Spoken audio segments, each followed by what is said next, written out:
Be seated. We will hear argument first this morning in Case 24-171, Cox Communications versus Sony Music Entertainment. Mr. Rosenkranz. Thank you, Mr. Chief Justice, and may it please the Court. The Fourth Circuit held that a provider of basic communications infrastructure to millions of homes and businesses can be held liable because it did not kick enough accused infringers off the Internet. No notion of tort or copyright law ever conceived can support that theory. This Court explicitly rejected the theory in Twitter, where it said, quote, plaintiffs have identified no duty that would require communication providing services to terminate customers after discovering that the customers were using the service for illegal ends. This Court said in Grokster that liability cannot be predicated on, quote, mere failure to take affirmative steps to prevent infringement. Reaffirming those basic principles resolves this case. No case has suggested that knowledge alone can create the necessary culpability to find someone liable for infringement. The consequences of plaintiff's position are cataclysmic.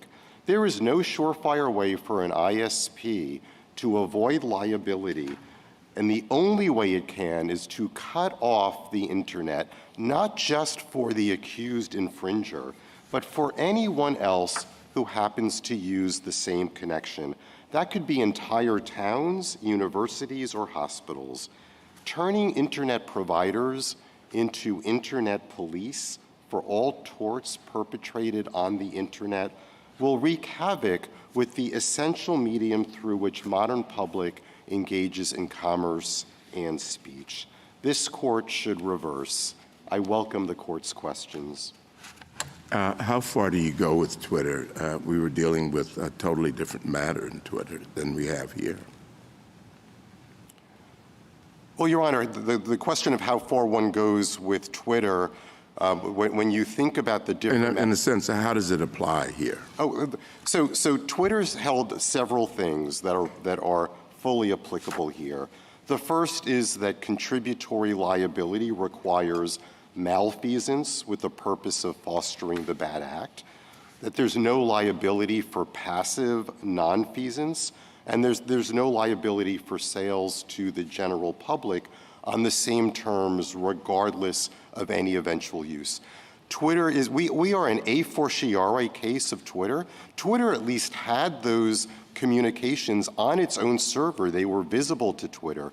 What our customers do is invisible to us in real time. Now, knowing that a particular account will infringe does not make us an accomplice, which is what's required for contributory liability. Continuing to supply the Internet is just not the same as joining with the tortfeasor in, quote, mind and hand in the infringement as in something that the ISP wants to bring about. What is the basis of this contributory liability? Your Honor, the basis of contributory liability for copyright, as this Court recognized in Sony, is just sort of adopting the common law in a world in which the Copyright Act itself does not prescribe secondary. So do we do that in a broad adoption of common law, it says we had in Halberstrom? Or is it narrower than that? Well, Your Honor, it must be, I would say, the narrowest version of common law that is available precisely because Congress did not speak directly to it. And so I would say Halberstam merely articulates a way of getting at the ultimate principles that the Copyright Act, that contributory liability is directed at, but Twitter and Smith & Wesson apply it to the exact sorts of circumstances here, which is where you've got an arm's-length seller selling to millions and millions of people. I guess I wonder, Mr. Rosenkranz, this goes back to Justice Thomas's first question, whether this really is a fortiori from Twitter. I mean, in Twitter, we spent a lot of time talking about the fact that the companies, Facebook and so forth, didn't know of any particular conduct that had led to the attack. It wasn't even clear that the terrorists in Twitter had used those companies to plan the attack. So we said that there was no real nexus between the companies and the actual communications that created the legal issue. Now here, your client has received notice as to particular people doing particular infringements of copyright. And I would think that that's a step further from Twitter. Well, so, Your Honor, it's a step further in one respect, and it's a step in the other direction on the other end of the spectrum. So on one end of the causation spectrum, we can't see in real time what people are doing. That, as I said, distinguishes us from Twitter and makes us more remote. You are right that on the other end of the spectrum, there's a slightly greater nexus, but I hasten to add, it is still a limited nexus. When we get pinged about a regional ISP with tens of thousands of users, we know that somewhere, someone in that community has infringed. That's true sometimes. It's not true other times. And there's no evidence that it's true here.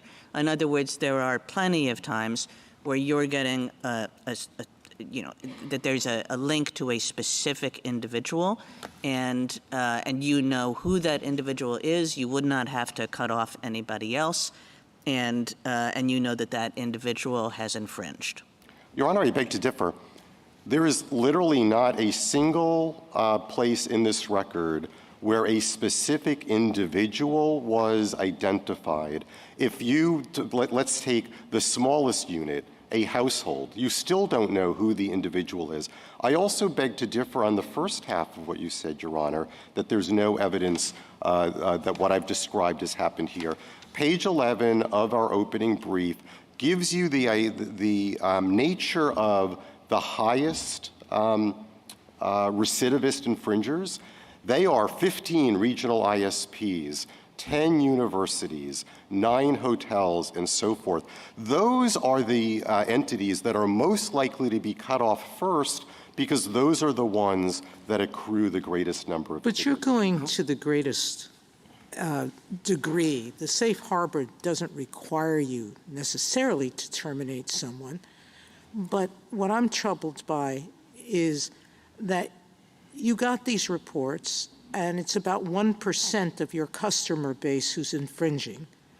There are things you could have done to respond to those infringers, and the end result might have been cutting off their connections, but you stopped doing anything for many of them. You didn't try to work with universities and ask them to start to look at an anti-infringement notice to their students. You could have worked with a multifamily dwelling and asked the people in charge of that dwelling to send out a notice or to do something about it. You did nothing. And in fact, Counselor, your client's sort of laissez-faire attitude towards the respondents is probably what got the jury upset. Meaning you're talking something very different than Twitter, where it's not even clear that their websites were being used for the specific attack at issue. Here, you know that a particular location is infringing, and most of the time you're doing nothing. Why aren't you contributing to that infringement? So, Your Honor, a couple of things. First, on the first point you made, the DMCA does purport to require termination, and it is the failure to terminate. But there's 10 steps, at least 10 steps before that. I'm talking about the DMCA, the statute itself, the statute. The safe harbor. And that was the theory of liability, that we did not terminate people enough. Plaintiffs in their brief to this court for the first time have made the assertion that you will find nowhere in the Court of Appeals brief that we did nothing. The notion that Cox did nothing is absurd. I will mention just 3 facts that are undisputed. First, Cox invested its own resources to create the first of its kind anti-infringement program. There was no precedent for that. Second, under that program, Cox sent out hundreds of warnings a day. To your point, Your Honor, that we didn't work with universities, we most certainly did. The first several steps, the 13 steps, are all about contacting them, cutting them off, that is, suspending their accounts, which we did 67,000 times in the course of this period. That's thousands every month. And third, the program stopped infringement by 98% of the people who were accused of infringement. That is not nothing, Your Honor. Well, can I ask you say you're comfortable, not comfortable, but you don't like the Ninth Circuit's test. But then you go on to say that you've already taken a lot of measures and that those have been highly effective and they far exceed any conceivable notion of simple measures. So why should we be terribly worried about that? You're able to comply with it. You don't. So what's wrong with that? It doesn't present such a burden to you. You say you far exceed it. Well, so, Your Honor, you're asking what is the problem with the simple measures test? Yeah. Oh, well, so because you still believe you far exceed whatever conceivable notion of we simple most measures. certain. Yes, Your Honor. Sorry. Okay. So what's wrong with that test? So what is wrong with that test is that it does not comply with what this court has said and the common law has been saying for 100 years. Okay, but that's different than saying what the practical impact on you is. I'm not complaining about the practical impact on us. We easily meet the simple measures test, and I would underscore that plaintiffs have not asked this court to apply the simple measures to us and have not argued that we could not meet the simple measures. But Counsel, can I? Go ahead. What incentive would you have to do anything if you won? If you win and mere knowledge isn't enough, why would you bother to send out any notices in the future? What Your would Honor, your obligation be? For the simple reason that Cox is a good corporate citizen that cares a lot about what happens on its system. We do all sorts of things that the law does not require us to do. But don't you do these notices in an effort to get the safe harbor, and aren't you sending these notices to avoid liability? You would have no liability risk, right, if you win going forward? That is correct, but I want to underscore my answer to... Well, let me stop you there. I mean, if purpose is the test, very few bad actors come out and say, I intended to do something awful. You infer it from circumstances, and a jury could still infer purpose from your knowledge and some other actions, right?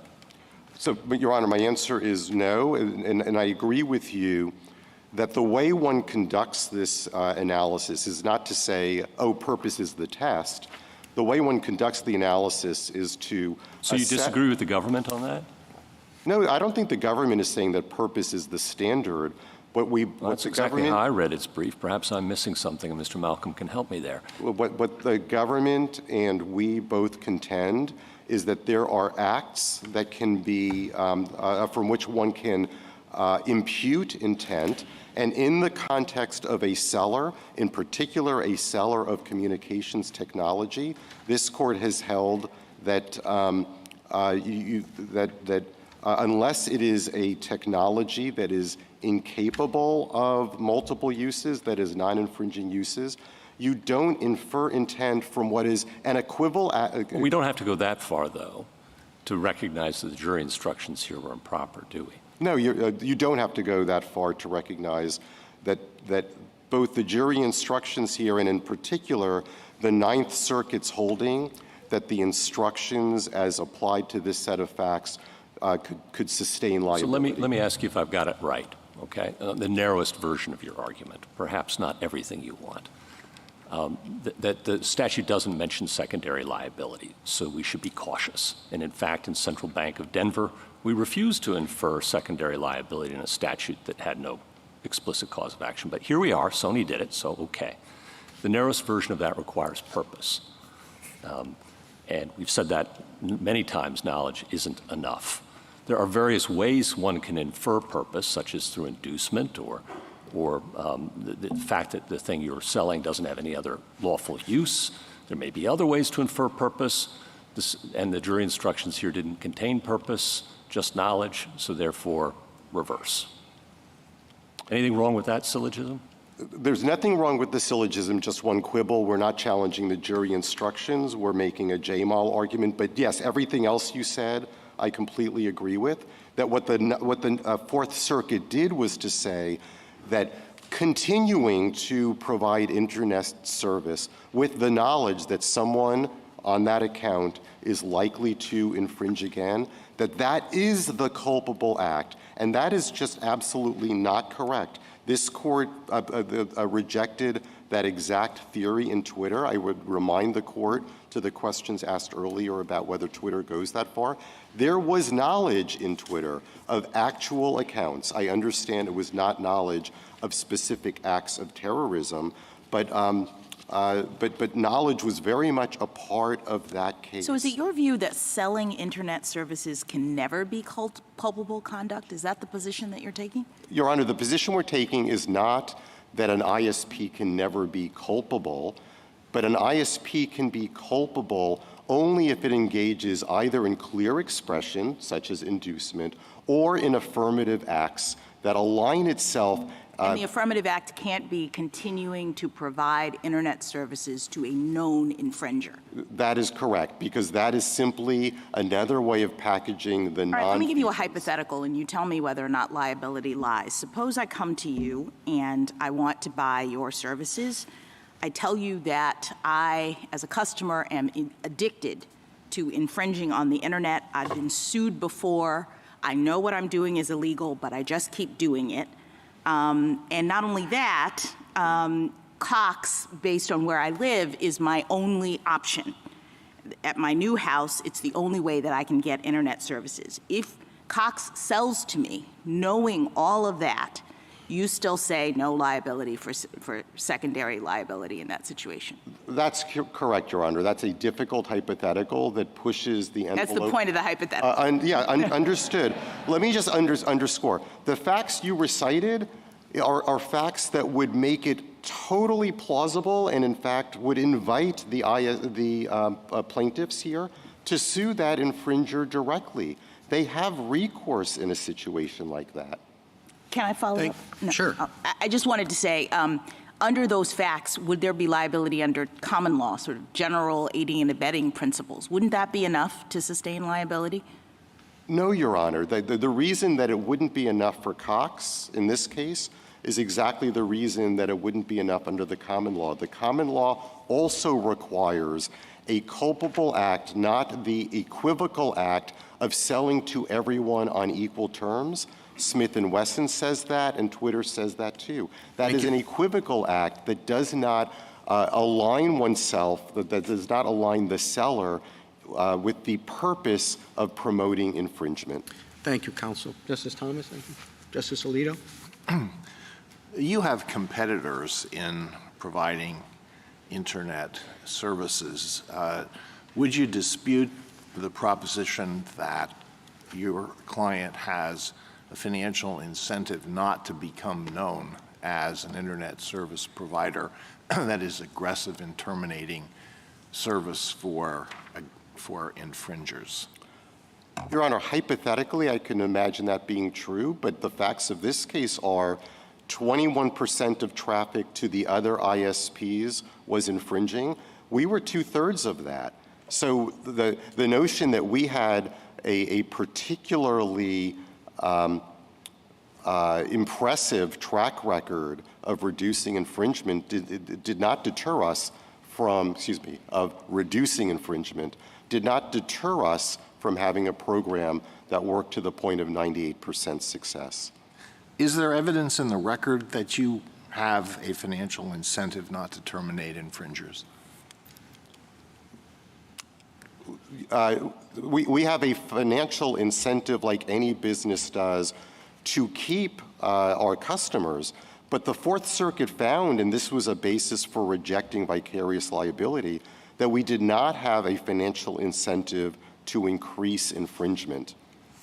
If purpose is the test, would you disagree that there can be circumstances in which a repeated refusal to do anything about infringement by the holder of a single user account could be sufficient to give rise to an inference of purpose. Suppose that we're not talking about a multi-user account. We're talking about an individual user account, and the copyright holder notifies the ISP that this particular account has, over the course of 6 months, has violated the copyright 50 times. And the ISP does nothing in response to that notification. And then after the 50th notice, it begins to send out just a very tepid warning. What you're doing is really not very nice. But 50 more occur over the course of the next 6 months. At some point, and this could go on indefinitely, at some point would there be enough to infer a purpose? No, Your Honor, because there could be all sorts of reasons why an ISP does not want to cut off a customer. And it's not just a customer who, in your hypothetical, confesses that he's going to continue infringing. I think that another way of answering the question is, think about the flip side. In order to capture that fringe case, we would have to create a world in which ISPs are going after everyone who infringes, including not just that one individual user, of which we have no evidence in this record that we ever knew about that one person, but the regional ISPs and the hospitals and the universities, because that is a world in which at $150,000 per pop, the ISP has a huge financial incentive to cut off the accused infringer at the word go. I will underscore that in that table on page 11, of the 49 infringers who had more than 100 notices, only one was a single unit home. Everything else were the sorts of businesses and multi-unit dwellings that I described. Justice Sotomayor? Your last concession, doesn't that suggest, even if there is some error here, that you've admitted some liability potentially when you say there was one single person home involved? Well, because that would seem to me the clear example of Justice Jackson's hypothetical, which is, if I'm a gun dealer and I'm selling to someone who says to me, I'm going to kill my wife with this gun, I think the common law would say, you knew what he was going to do with the gun, you joined in. Why isn't your continuing to provide internet service the same? Well, so a couple of answers, Your Honor. When you know that that particular location is going to continue to infringe. So a couple of answers. I certainly didn't concede that there would be liability. I said of the top recidivists, there was only one single family home. We still don't know the identity of the— Why does that matter?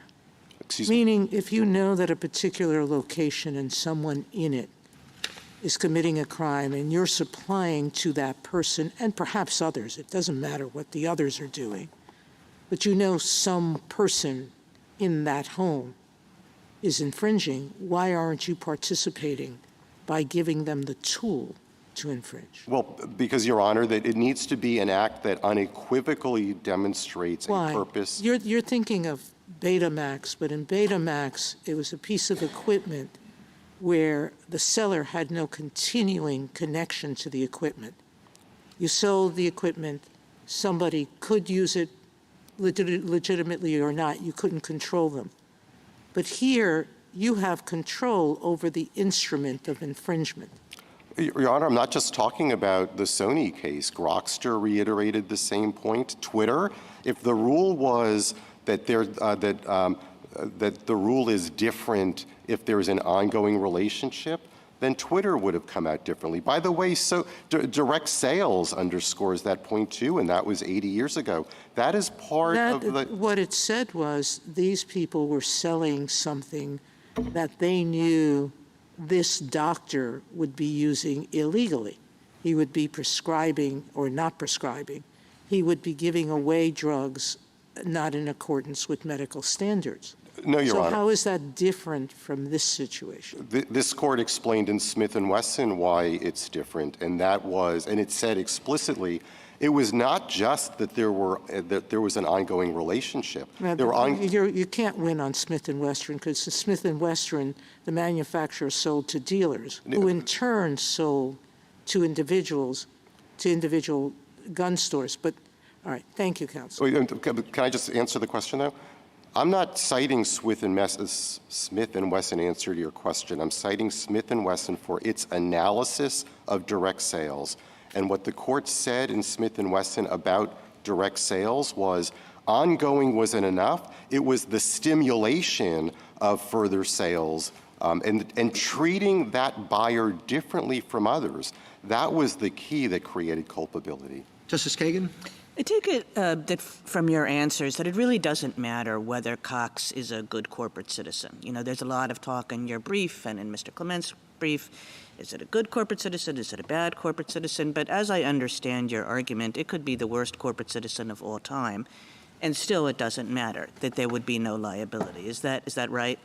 That's correct. But I was making the point earlier about the corporate citizen in response to the question, why would an ISP continue to provide anti-infringement programs if they don't have to? And I was simply saying— Okay, but it's basically irrelevant to the matter at hand, to the liability rule. It is irrelevant, both the invective from plaintiffs and my protestation. You're crowing. And if that's so, what would the safe harbor provision mean? It would seem to be, you know, utterly, it would seem to do nothing. Well, Your Honor, Congress can— Why would anybody care about getting into the safe harbor if there's no liability in the first place, is I suppose the question. Right. So Congress can adopt a safe harbor for all sorts of reasons. Here, Congress did it to assure service providers at a point in time at which the law was really unknown. Right, but I take your point about how Congress may have thought this was a good thing to do because we don't know what the liability rule is. But once the liability rule becomes what you think the liability ought to be, do you agree that then the safe harbor provision is not going to be doing anything at all? 27 years later, the safe harbor provision, by light of this court's ruling that came a generation after the— You agree? Correct, yes, I agree. Thank you. Justice Gorsuch? Justice Kavanaugh? On the word purpose, I think that's going to be key, and it's kind of a slippery word in this context. I want to make sure I nail down what you mean in response to Justice Gorsuch about what can be used to show purpose. Mere knowledge alone cannot show purpose. Purpose can't be inferred from mere knowledge, is your point, correct? That is correct with one caveat. It can be shown when it is when the only use of the device is an infringing. I'm assuming that there are substantial non-infringing Correct. uses, and then you go to the next step, which is purpose, and I want to make sure mere knowledge not good enough. What is good enough under our precedents, in your view, if you could articulate it clearly, what you think is good enough to show purpose? So there are two things that are good enough. One is inducement, which are generally words that are directed at encouraging infringement. The other is affirmative conduct directed at fostering infringement. For example, if an ISP were to provide an anti-infringement detection buster, something that hides the ISP address from the mark monitors of the world that detect infringement, that would be an affirmative act that's built into its device that aligns itself as someone who desires for the infringement to occur. Another possibility is if the ISP creates a service that is uniquely designed to help individuals take streaming services, songs off of streaming services, download them and swap them. Those are two, and they're classic examples of affirmative conduct that amounts to material contribution. So that's affirmative conduct. What are some examples of inducement? Here, let me help you infringe. We have an infringement So hotline. advertisements or specific pitches that are designed, I don't want to put words in your mouth, but is that what you're getting at? Sure, or even an employee who will instruct people how to go about getting BitTorrent on their computers. Thank you. Justice Barrett? So in your understanding of Twitter, would it be enough for contributory vicarious liability, aiding and abetting, if Twitter knew that a particular account was being used for child trafficking and didn't take it down, didn't cut the user off? They know it, but they're not doing anything to facilitate or encourage. Twitter obviously has has lots of other purposes.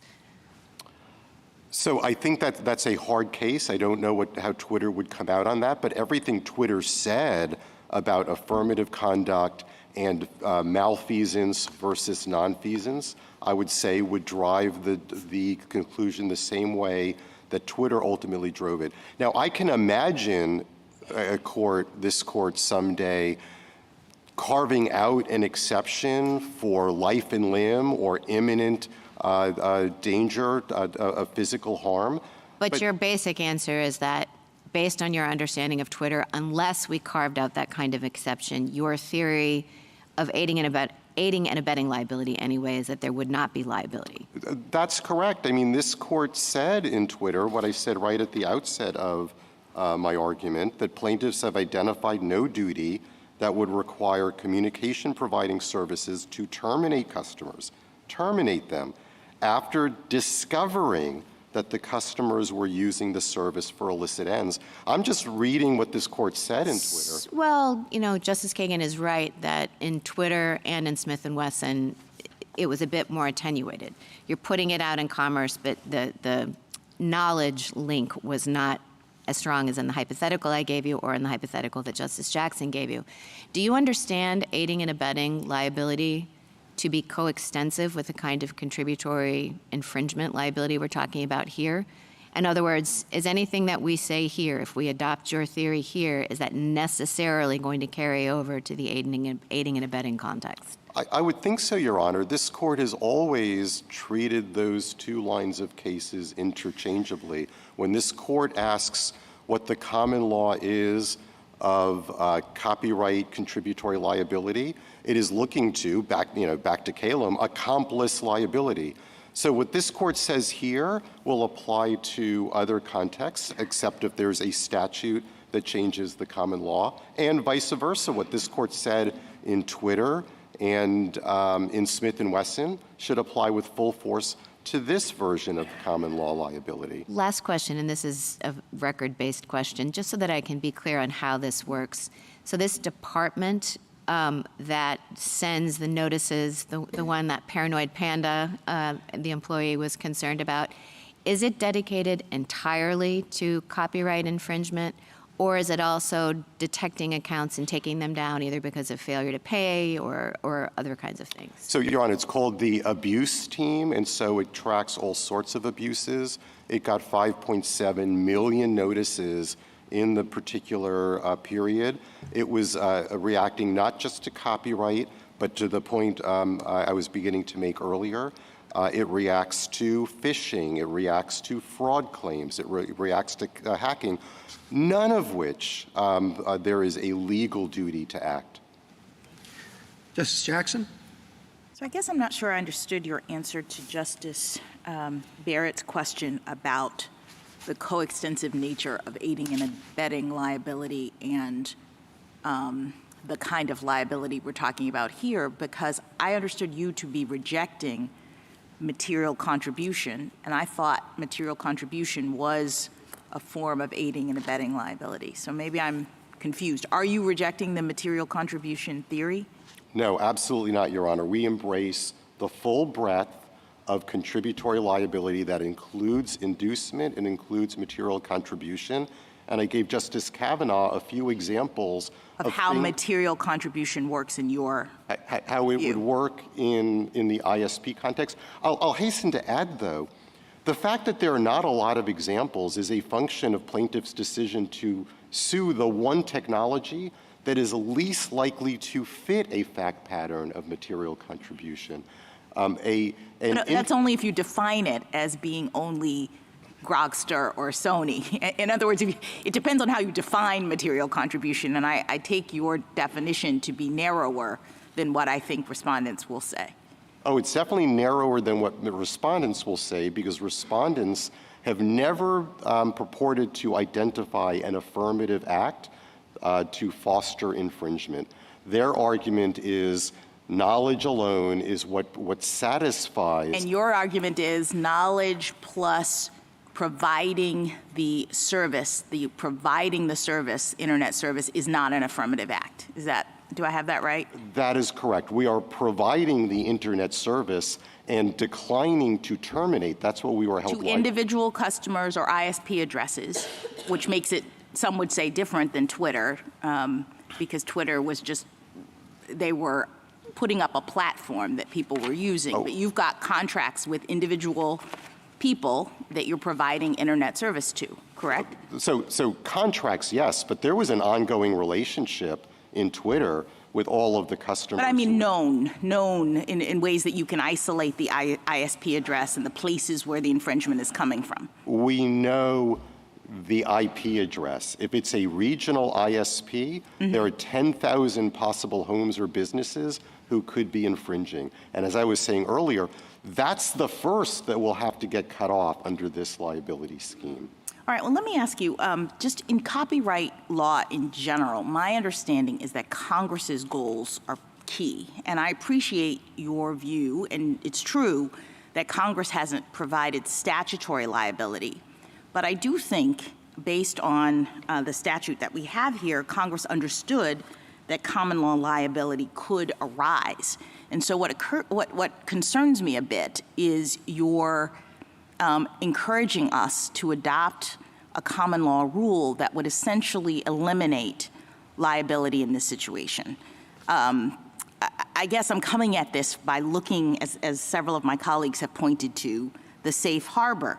Congress told us in the legislative history what the safe harbor was about. In one of the reports, the House report, Congress said that it wanted to, quote, preserve strong incentives for service providers and copyright owners to cooperate to detect and deal with copyright infringements.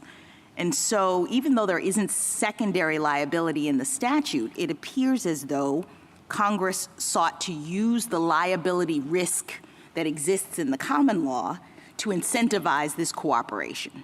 And as several have pointed out, you seem to be undermining that because we no longer have the incentives if we interpreted this the way that you would have us do. So two answers, Justice Jackson. The first is, just to continue the answer I was giving earlier, Congress had no clue what the liability would end up being against 4 different types of service providers. Back then, service providers were confronting all sorts of theories of liability. It included direct liability because you have to copy. Right, but I'm positing that Congress's interest was not necessarily to protect ISPs. I appreciate that's in there, but what I'm pointing to is the part of the legislative history in which Congress said we are setting this up as an incentive for these ISPs to actually do things to address copyright infringement. Right. So a couple of answers to that. First, I will get to the legislative history in a moment, but first and foremost, what Congress said was in 512L that the failure to satisfy a safe harbor, quote, shall not adversely bear on liability.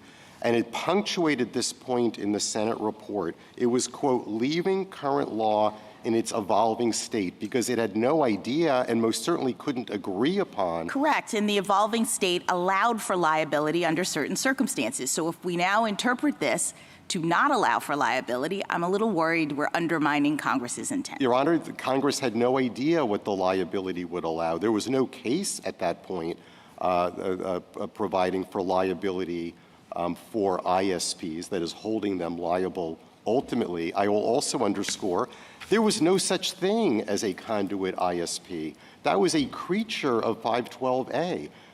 The AOLs of the world were hosting content. So Congress, one cannot impute to Congress any view, and certainly not any unified view, about what the liability rules would be in the absence of the DMCA. Thank you. Thank you, counsel.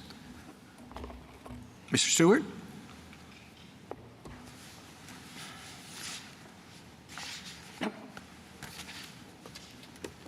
Thank you, Mr. Chief Justice, and may it please the Court.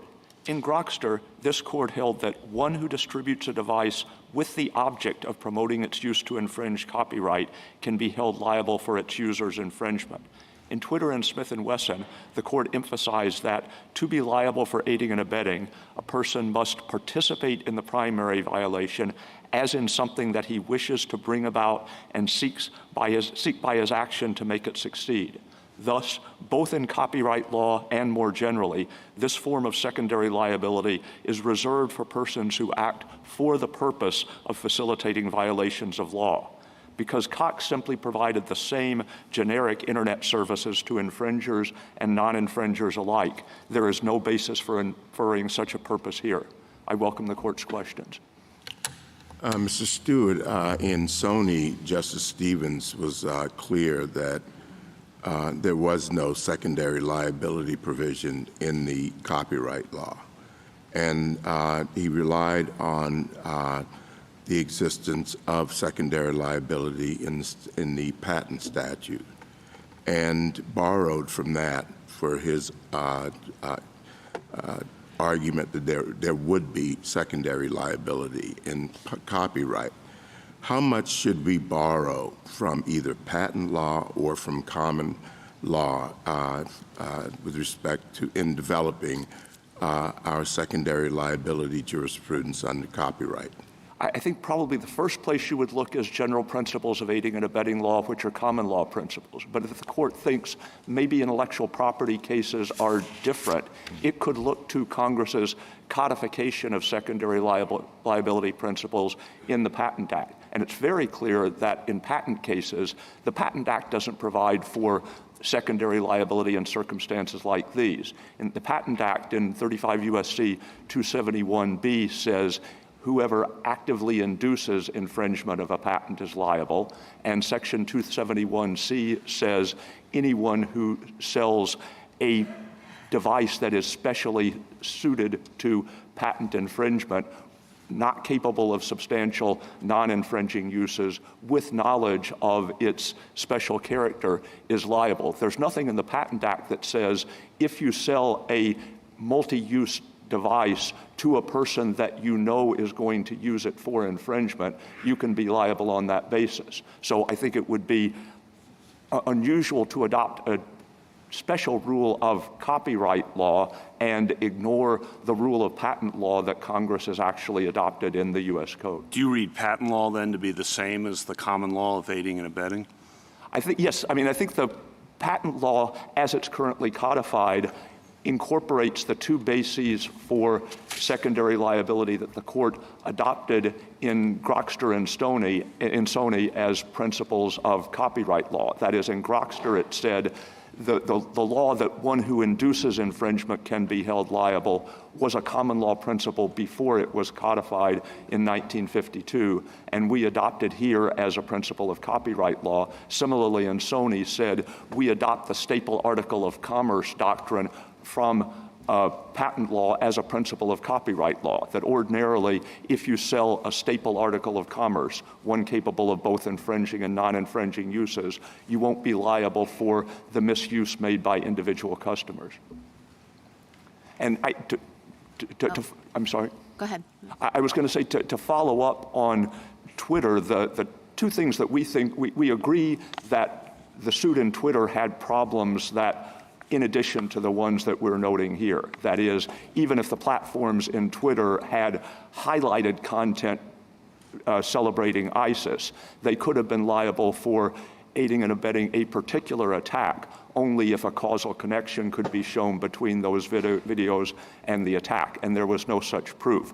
But I think two aspects of Twitter are deeply relevant. The first is 5 different times the court in Twitter quoted in whole or in part the standard that I just read, that a person who aids and who is liable for aiding and abetting must be shown to have participated in the wrongdoing as something he wishes to succeed. And that standard can't be satisfied here. The second thing the court in Twitter emphasized time after time was that at worst, the platforms had simply treated ISIS the same as they had treated other users. So does that mean that your answer to the question I asked Mr. Rosenkranz is that yes, Twitter would not be liable for facilitating child trafficking if it knew that a particular user was using its account for that purpose? It wouldn't be secondarily liable. That is, I think lurking in Twitter was the idea, and the companion case, Google versus Gonzalez,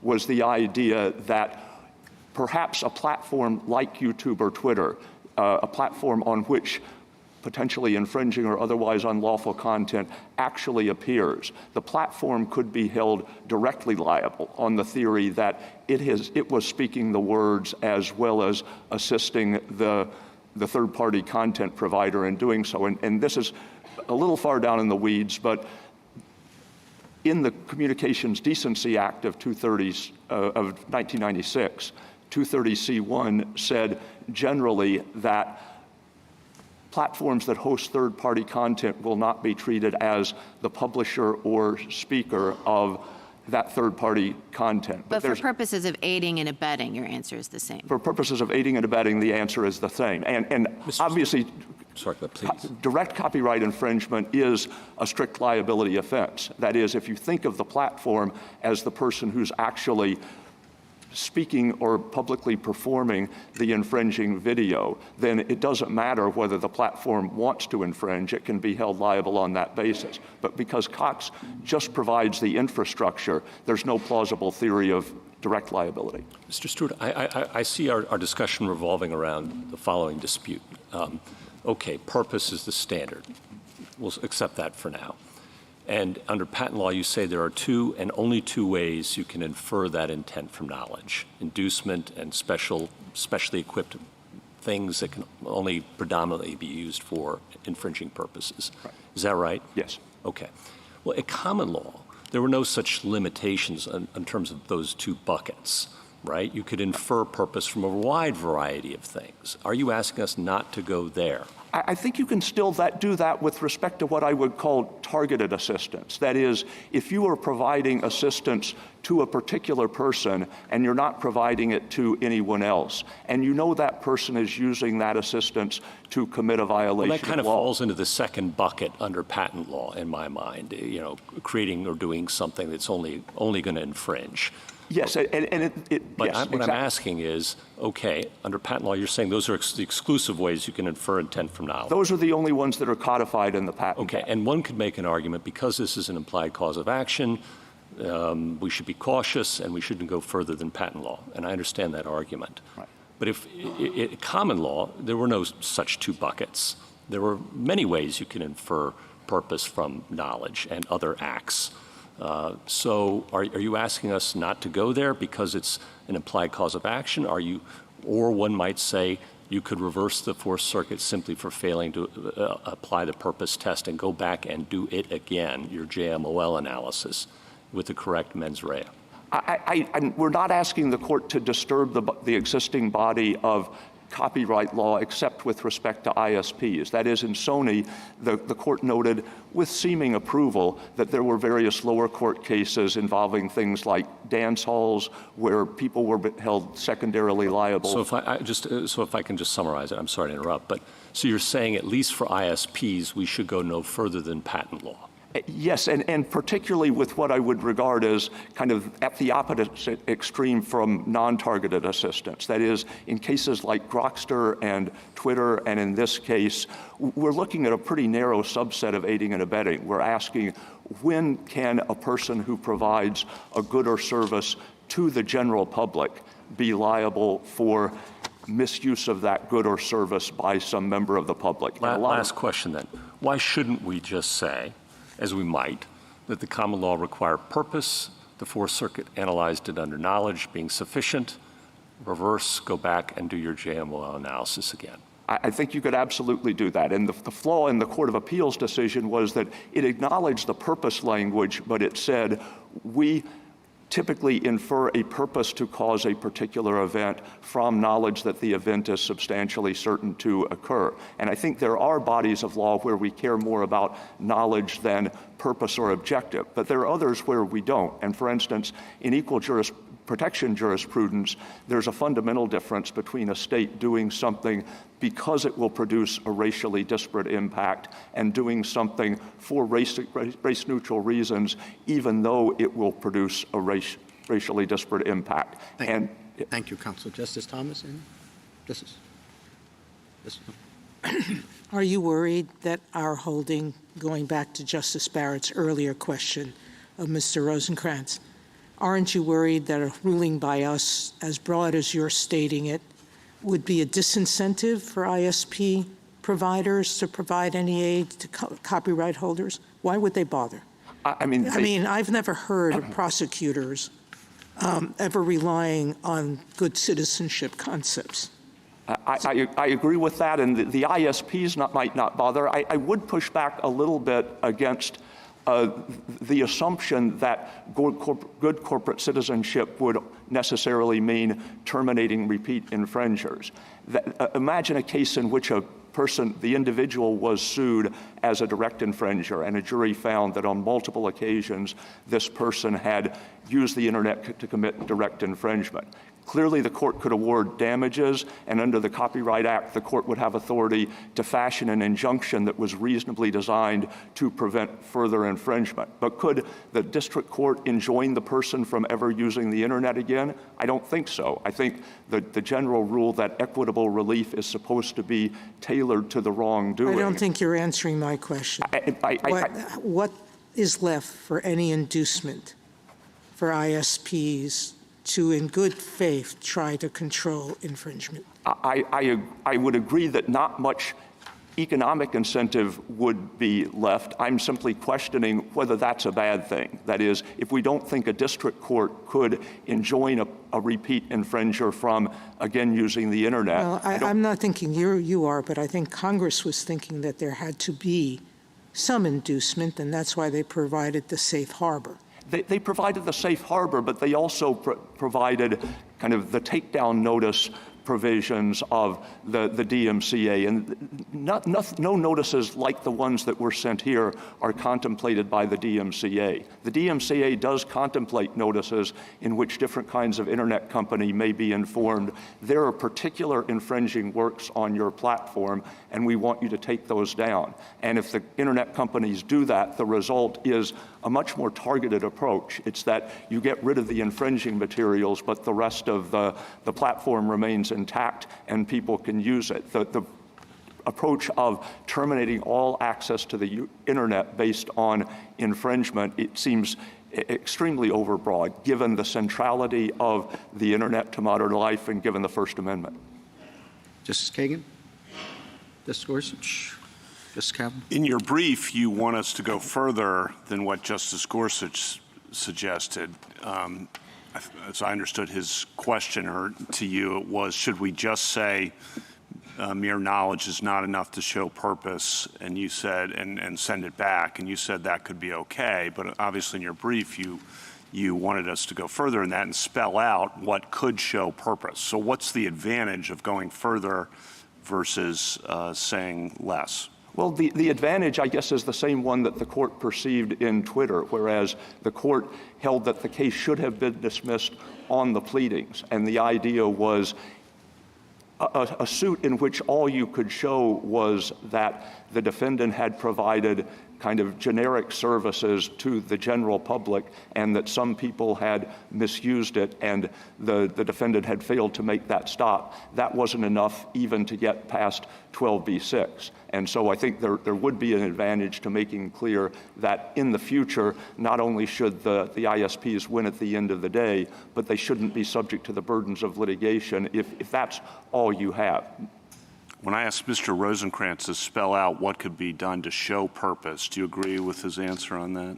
I mean, I guess the thing I would emphasize, and I'm sorry I don't remember the precise details of his answer, are I would emphasize the differences between targeted assistance and provision of general purpose technology. That is, there are what do you mean by targeted assistance? There are an infinite number of situations in which somebody may provide assistance to one person that he isn't providing to anyone else. Such as? Such as in the dance hall cases, the proprietor of the dance hall was hiring a band to play, and the band was... What would be the equivalent here?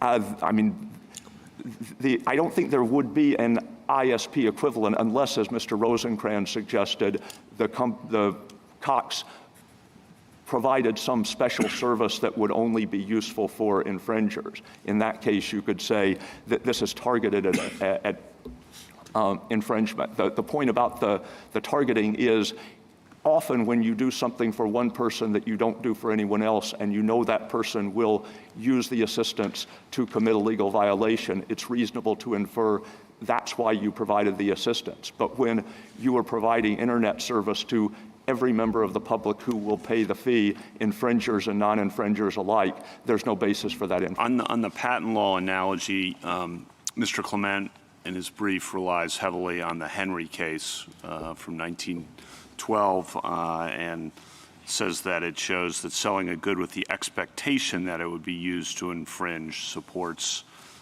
contributory liability. So that's a case heavily relied on. I want to get your response to that. I guess I'd make two different points about that. The first is, as Cox's reply brief points out, if you look back at the trial court opinion in Henry, the court's opinion recites that the ink that was being sold was a specially suited ink, specially developed for a mimeograph of this type. And the trial court opinion also reflects that the defendant went to the offices of the purchaser and told her, I'll sell you this ink for your mimeograph, but pour it into an old jar that was provided to you by the patent holder and throw my jar away. And so the word expectation originally came from the trial court's opinion. That was the certified facts. And so I think Henry on its facts was a good case for secondary liability. The other thing I would say is, even if you read Henry as standing for a broader proposition, namely that if you sell a multi-purpose product to a particular customer that you know will use it to infringe, you can be held liable, that's been superseded by the Patent Act, in which Congress codified other rules of contributory infringement in patent case, but not that one. Thank you. Thank you, counsel. Justice Barrett? Mr. Stewart, you told Justice Gorsuch, this is follow-up to the same question Justice Kavanaugh asked, that you would be satisfied with our sending it back to the Fourth Circuit and saying, purpose is what you need, you said knowledge was enough, that's wrong. Although you would prefer for us to say purpose can be shown in these two specific ways. What would be the advantage, as you see it, of our taking the narrow approach and sending it back just based on purpose? What do you think we might leave open, that we might want to leave open, that falls outside of those two categories? I guess in part I'll want to hear Mr. Clement's presentation, because I would want to know, does he think there is a plausible basis on which his client might still seek to prevail under a purpose standard, when purpose is understood really intent to bring this result about and desire that it succeed? If Mr. Clement thinks on the existing record, we might be able to show that even in this case, that would weigh in favor of sending it back. Even apart from this case, we're thinking about aiding and abetting liability, we're thinking about beyond this case. I mean, are there scenarios in which you can imagine it being a bad thing for us to say, these are the two ways that you can show purpose, because we might be ruling out secondary liability in other contexts? I would just make it clear that you are limiting your holding to situations in which the plaintiff seeks to impose liability for selling a generic product to a mass audience. And in that circumstance, we're comfortable saying these are basically the only two ways, but we would not want the court to foreclose the possibility that purpose could be shown in a variety of ways when you're providing what I referred to as targeted assistance. How broad do you understand Mr. Clement's theory to be? If, for example, the recording industry or Sony has vendors that detect, as here, that particular households, particular IP addresses are engaged in infringing activity, what if they also sent notices to the electric company? Because clearly you can't run the internet unless you have electricity for the modem, and said, you are supplying this service and now you have knowledge that it's being used for infringement. I think Mr. Clement would probably say that the DMCA reflects a special focus on internet companies, and that it is a justification for inferring potential liability in that scenario, and there's no DMCA equivalent for electric companies. Justice Jackson? Thank you, counsel. Thank you. Mr. Clement? Mr. Chief Justice, and may it please the Court, this Court's cases recognize that liability for copyright infringement is not limited to direct infringers, but extends to those who induce, cause, or materially contribute to the infringement of others. And a classic form of material contribution is to provide the means of infringement to a specific known infringer, knowing that infringement is substantially certain to follow. That combination of knowledge of a specific consumer and an ongoing relationship is critical to distinguish culpable conduct from simply engaging in a one-and-done sale of an item that can be used in a way to infringe but is generally used lawfully. Now, on this record, it is beyond dispute that Cox provided the service to known infringers with substantial knowledge that what they themselves called habitual abusers would continue to infringe. That reality, along with a record chock full of Cox's admissions that it held the copyright laws and the DMCA in contempt, is what requires Cox to insist on the extreme position that they can continue to provide service to habitual abusers in perpetuity without consequences. That rule has nothing to recommend it, and was admitted today would render the DMCA and the cooperation it is intended to foster a dead letter. Why bother with a safe harbor? Why worry about a limitation on liability, which is the express text of the DMCA, if there's no liability to limit? Why bother cooperating with copyright holders? Why bother having a reasonable and appropriate system for taking down repeat infringers if you're allowed to behave entirely unreasonably? So in all of this, you see that the position that's being advocated by Cox is a product of the record in this case. If Cox is right on the law, then Cox could take tens of thousands of copyright notices and throw them in the trash, and they could have its employees say, F the DMCA. That is, in fact, what the record says, which is why they're asking you for an extreme rule. I welcome the Court's questions. How would you give or provide any contours to your approach? We know that secondary liability is atextual. Are there any limits? Justice Stevens seemed to go to great length in Sony to try to peg it to or attach it to the patent laws, patent statute. What would limit your approach? So what would limit my approach is I would say that the provider of the service has to know that specified customers are substantially certain to infringe. And that is, to my understanding, the standard that has long prevailed in the trademark context under the Inwood case, where this Court, based on a lower court opinion by Judge Friendly, that was based in part by earlier district court opinion by Judge Wazansky, which was based on the common law, says that you can have liability under the trademark laws if you either induce or you provide the means of infringement to a specific known infringer. So that is the standard, and I think if you limit it to knowledge of specific known infringers and you require, and not purpose, but intent that requires you to know that providing the service to that customer will make infringement substantially certain, I think that provides a strict limit and plenty of guidance for the lower courts. So when we had Grokster up here, we used a much more targeted approach. I don't think, how far would Grokster get you? Well, Grokster wouldn't get me very far in this case because this Court in Grokster rested its holding on inducement.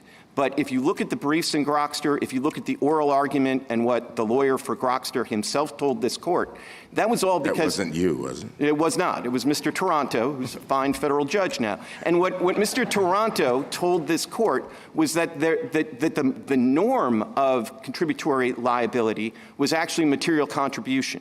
But that wasn't an issue in the Grokster case because the Grokster technology was structured so that Grokster didn't know about the infringement of any particular customer. So that's why inducement was where this court essentially had to go in the Grokster case. But I don't think it meant to eliminate what it was told by all the parties, including the United States, and I did represent them, that material contribution was an important part of secondary copyright law.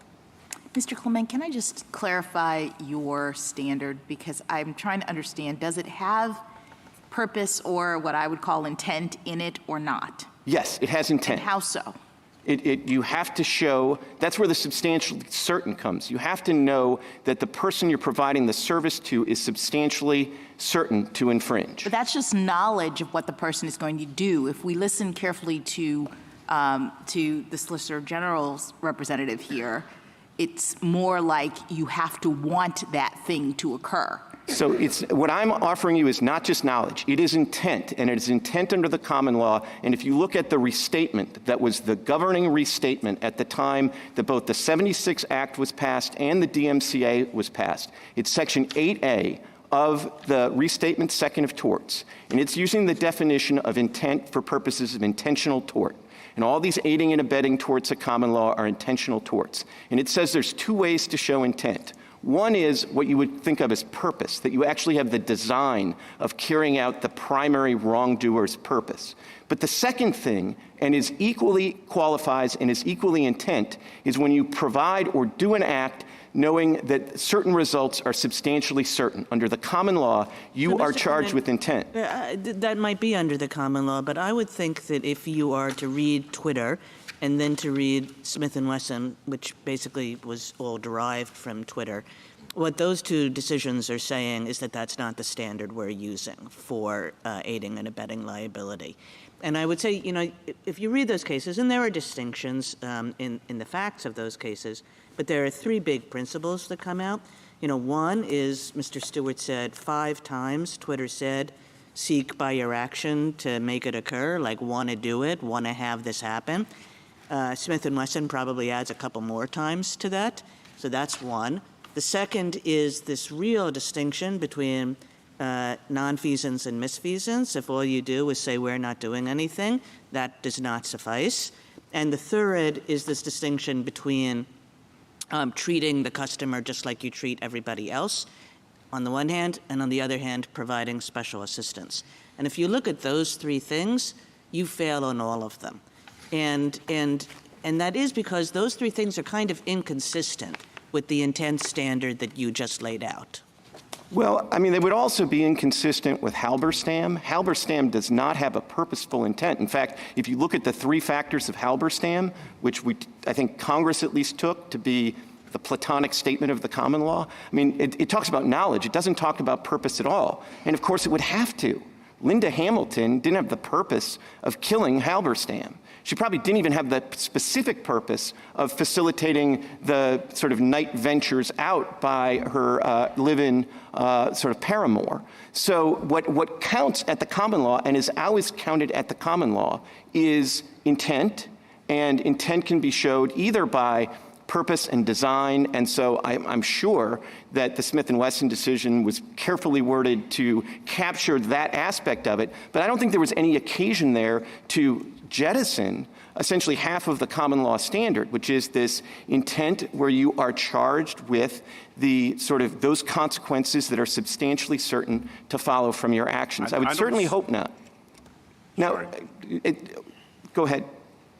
I don't see, to broaden out Justice Kagan's question, I don't see your formulation of intent in our copyright cases either in Clement, in Grokster, in Sony, or in the patent law context in Henry either. That seems to suggest a more affirmative advertisement, promotion, instruction kind of formulation to get to purpose. So can you deal with the copyright case law more generally.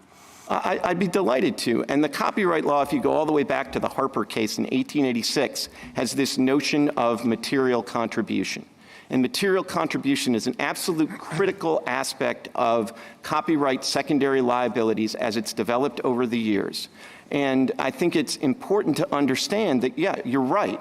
Grokster, as I tried to explain, didn't focus on material contribution, but that's because the knowledge of specific infringing works was missing there essentially by design of the product.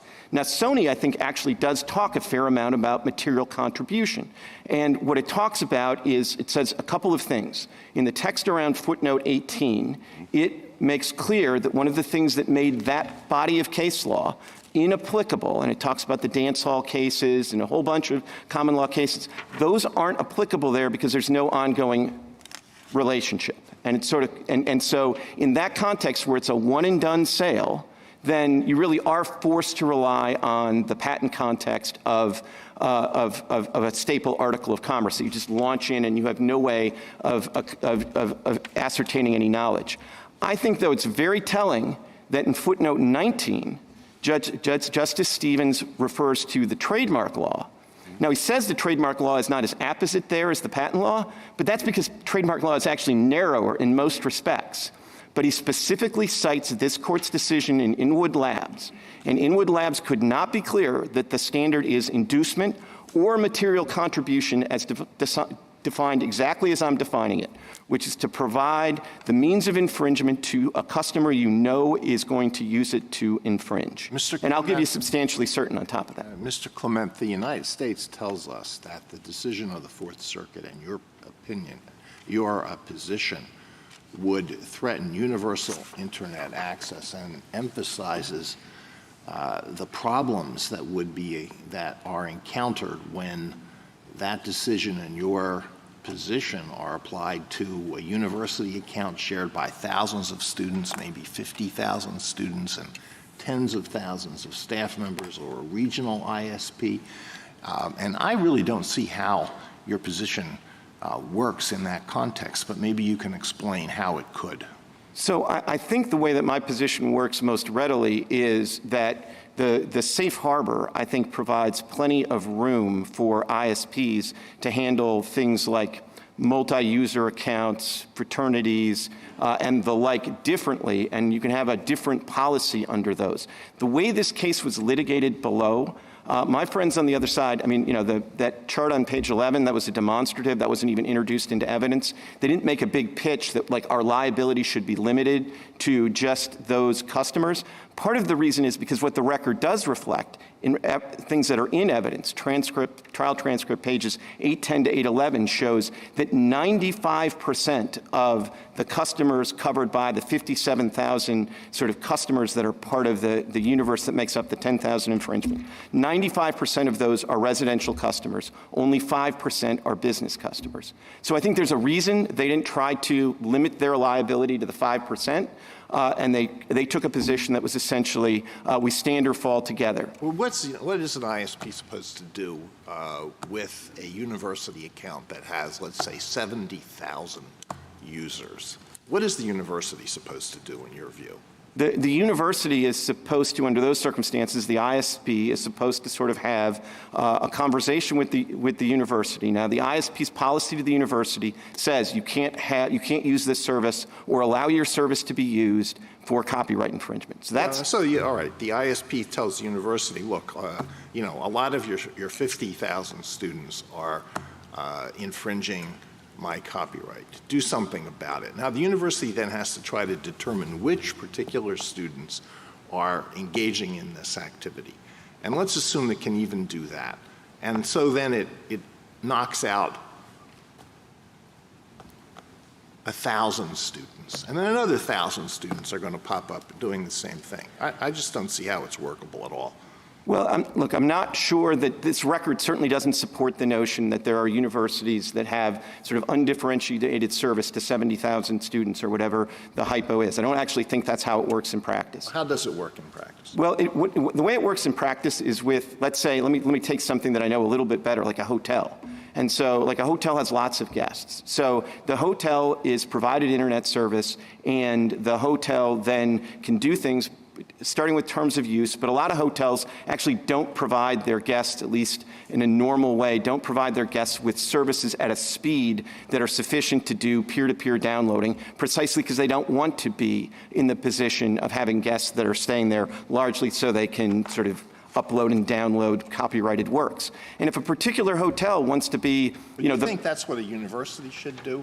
So students can't, are restricted in what they can do? I don't think it would be the end of the world if universities provided service at a speed that was sufficient for most other purposes, but didn't allow the students to take full advantage of BitTorrent.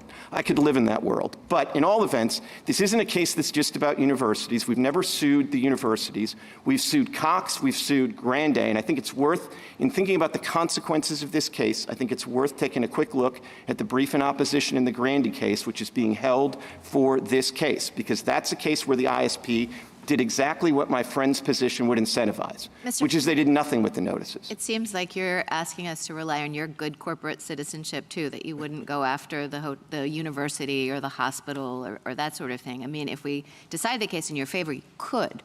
You're just saying you wouldn't? I don't think that we could. We certainly couldn't readily. And again, I think that there's going to be I mean, first of all, you know, the hospitals are in sort of a different position. They're kind of like more of the intermediary where, and there's no safe harbor that's specific to hospitals and universities. I mean, you know, the Congress was very focused in 1998 on the role of ISPs in all of this, and they wanted to create an incentive for the ISPs to adopt reasonable measures. And I think that would certainly accommodate measures that treat multi-user addresses quite differently from residential customers. If you lose, what is the effect on your copyright holders? Like, you know, because you monitor and then send the ISPs the accounts that are downloading the copyrighted material, right? So you could still try to protect your copyright, but it wouldn't be as deep a pocket and it would be a lot worse, right? If you had to go after the individual users themselves, but you wouldn't be without recourse. We would be without scalable functional recourse. And if you look at the Seventh Circuit's Amster decision, like even back then, Judge Posner had a nice phrase for what direct infringement is, which is it's a teaspoon solution to an ocean problem. So if my clients are limited to direct infringement actions, they are in very, very dire straits. But it's worse than that, because the key thing about the safe harbor is the safe harbor is not only what gives the ISPs an incentive to behave responsibly, it's also what gives them an incentive to come to the table and have negotiations with the content community. And if you look at the Motion Pictures Association brief, they talk about this at length. And if you look at the report of the Copyright Office, they put out together a 200-page report on 512 and the safe harbors. And what they talk about is how important it is for essentially both sides to have skin in the game. I guess if you win, why would they cooperate? If you win, it seems to me that the best response that Cox could have is just to make sure that it doesn't read any of your notices ever again. Because all of your position is based on Cox having knowledge of this. Right now, Cox is agreeing to participate in this notice system. But why doesn't Cox just walk away from the deal and say, you know, we just don't care what our users are doing on our infrastructure? So if we win and they do that, then they're not going to be able to take advantage of the safe harbor. They don't need to take advantage of the safe harbor because without knowledge, they're not going to have liability. I think there's a concept in the law called willful blindness, Your Honor, and I think willful blindness would satisfy the common law standard for aiding and abetting. And so somebody can't, you know, if you have like the Hammer of the Month Club and you keep on giving a hammer to somebody who is, you know. So you think if Cox says we're not interested in reading your notices anymore, that would count as willful blindness? I do. Can I ask a question, separation of powers question here? Justice Alito referred to the policy issues, and you argue the policy issues going the other way, the ocean problem. On the law, we're obviously debating exactly what purpose means and encompasses in this context. But to go back to Justice Thomas's question, Congress has not enacted a statute here for secondary liability, and in our implied rights of actions cases in multiple contexts, Justice Gorsuch referred to earlier, we read those implied rights of action narrowly and let Congress debate issues like the ones you and Justice Alito were discussing. Why shouldn't that be a kind of tiebreaker here of letting Congress solve the issues that you're raising? Well, I think it shouldn't for a couple of reasons. First of all, I don't think you're dealing with an implied cause of action. I think you are dealing with an express cause of action in the Copyright Act. And the question is, to what extent does it reach sort of secondary infringement? And I think at this point, it's too late to say that Congress hasn't endorsed it. And let me point to three things, if I could. One is the addition in 1976 to, in the basic provision of rights to copyright holders, Congress added the words "to authorize." So it's no longer you just have the exclusive rights to do certain things like copy and distribute, but you now have the exclusive right to authorize it. And for those that want to take a peek at a Senate report, those words were added specifically to capture secondary liability. So Congress, starting in 76, expressly adopted it. But then the DMCA, for reasons that we've already talked about, I don't think can be reasonably understood, except against the backdrop of secondary liability. And Congress put specific weight in, again, this is a Senate report, but it looked at three contemporaneous cases. There was a Playboy case. I think the case that's most instructive is the Netcom case, which was it was a 95 case. And that was a case that said, well, for somebody who's like an ISP, I'm sure my friend will say it's not exactly like the ISP today, but somebody who's very much like an ISP, there was no vicarious liability because they didn't make money off of the infringing, but there was material contribution liability. So that's the evolving common law that Congress is passing, and so I think Congress embodies that in the DMC safe harbor, but just as a cherry on the sundae, in the same DMCA, a provision that I only came across over the weekend, but still is in there, 17 U.S.C. 1201C2 is another provision that sort of says that the anti-circumvention provisions are not designed to change the rules of vicarious and contributory liability. So I think there are multiple textual acknowledgments of vicarious and contributory infringement in the code that distinguish this from your sort of classic implied rights of action. Mr. Clement, though, just to follow up on that, I'm taking all of that as given. Congress still hasn't defined the contours of what secondary liability should look like. Here we are debating them, right? So shouldn't that be a flag of caution for us in expanding it too broadly? Well, I think that would be a cautionary tale to not go beyond the common law. Well, a cautionary tale maybe to take account of where patent law is, that Sony relied on in part, for example. I mean, in Central Bank of Denver, as you well know, the court refused to imply any aiding and abetting liability under the Securities Exchange Act. And, so Sony sits in some tension with our law right there.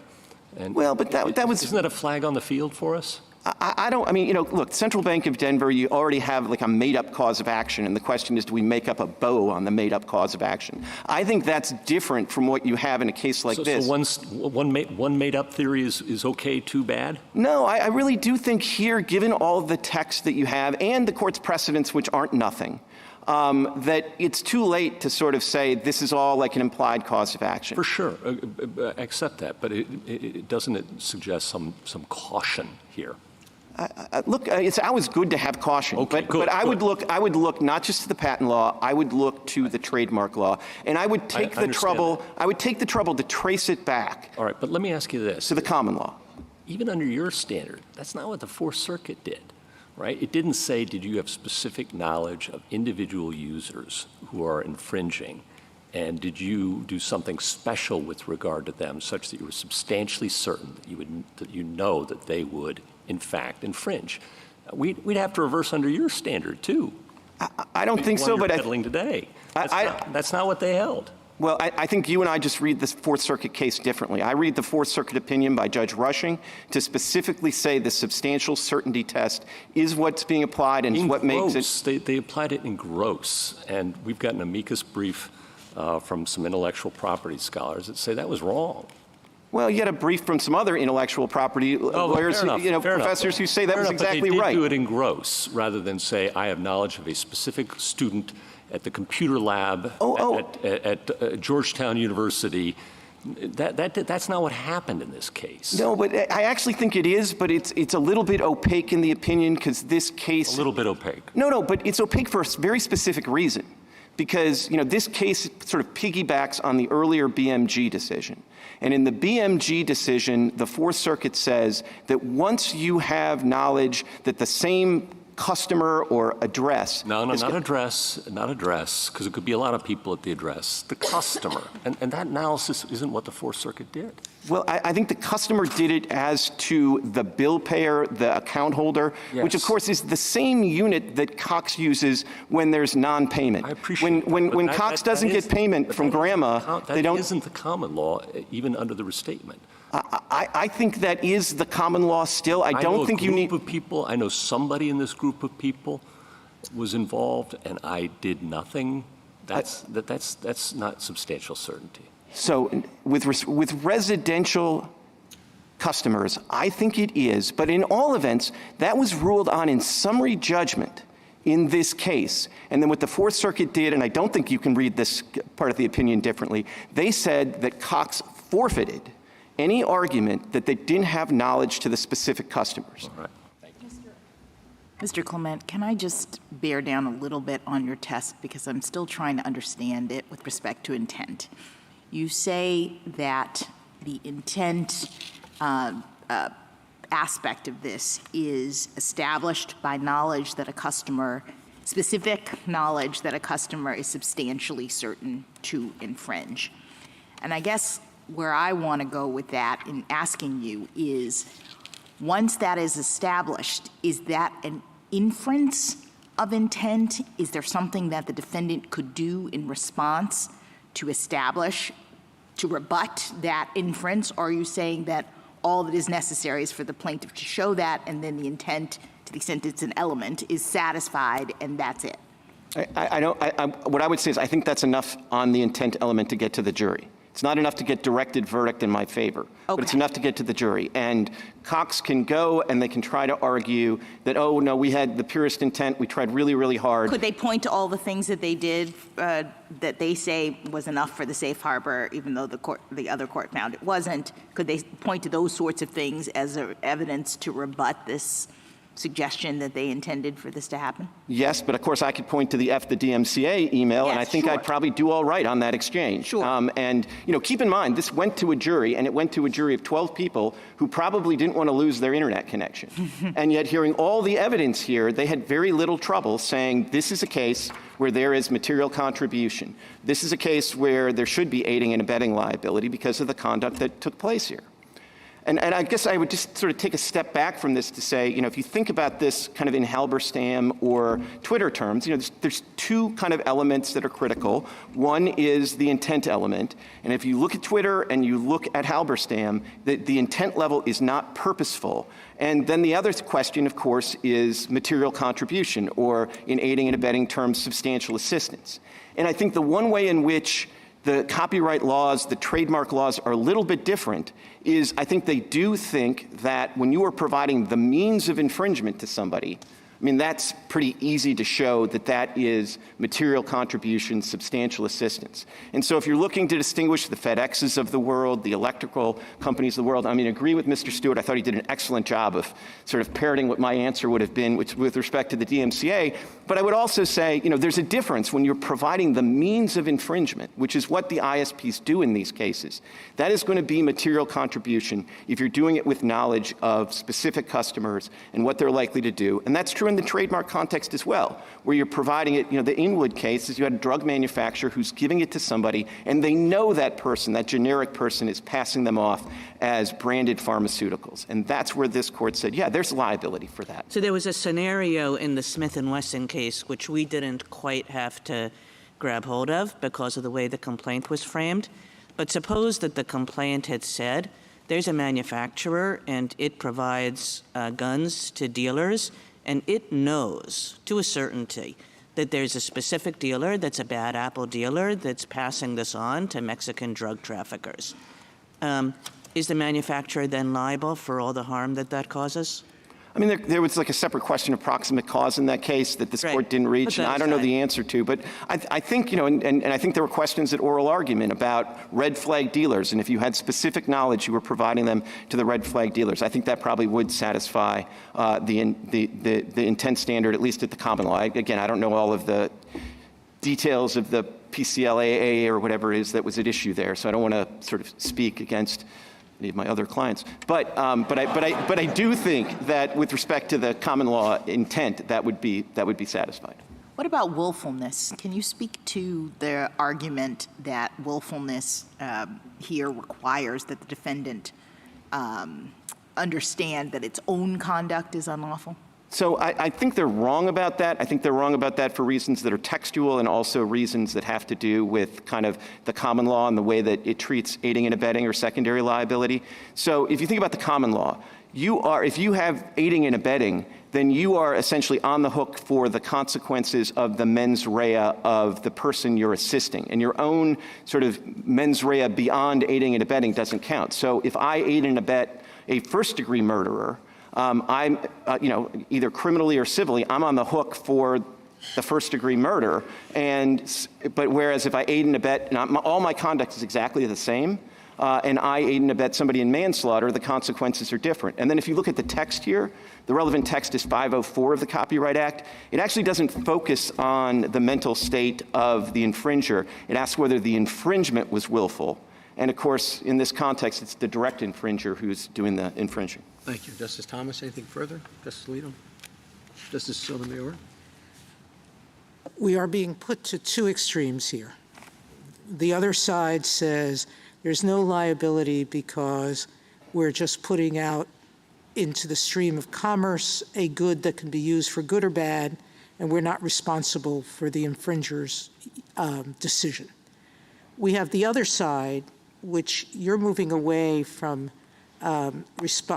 petitioners and the SG's position that the only way you can have aiding and abetting in this field is if you have purpose, all right? And you're saying we don't have to prove purpose, we have to prove only intent, correct? That's the other extreme. But what Justice Alito said, and some of this is that the internet is so amorphous, and what it can or cannot do, I'm not sure about. We're being told that ISPs only know who their customer is, and their customer could be a region. And if it's a region, to say that because one person in that region continues to infringe, that the ISP is materially supporting that infringement because it's not cutting off the internet for the 50,000 or 100,000 people who are represented by that customer, there is a feeling of how can I say there's a purpose to participate in that situation? Whereas I could see a purpose on single-family homes, because they're usually limited by the number of people, and one could say if you know that it's one or two or a family of 5 or whatever number it is, it's small, that surely I'm materially contributing there. How do we announce a rule that deals with those two extremes?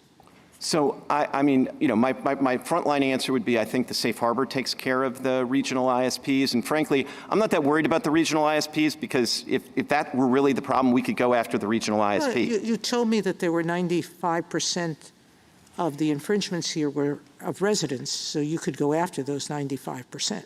Right, and we could probably figure out who the regional ISP is and then go after its customers. That's why I'm not going to die on the hill of the regional ISPs. And I think you could, material support, heaven knows this court remembers from Twitter that, by the time you look at the common law, you had 6 factors under Halberstam for what is substantial assistance. So there's clearly enough sort of, if you want to, if that's the hypo that's concerning you, then you can certainly sort of come up with a definition of material contribution that carves that out.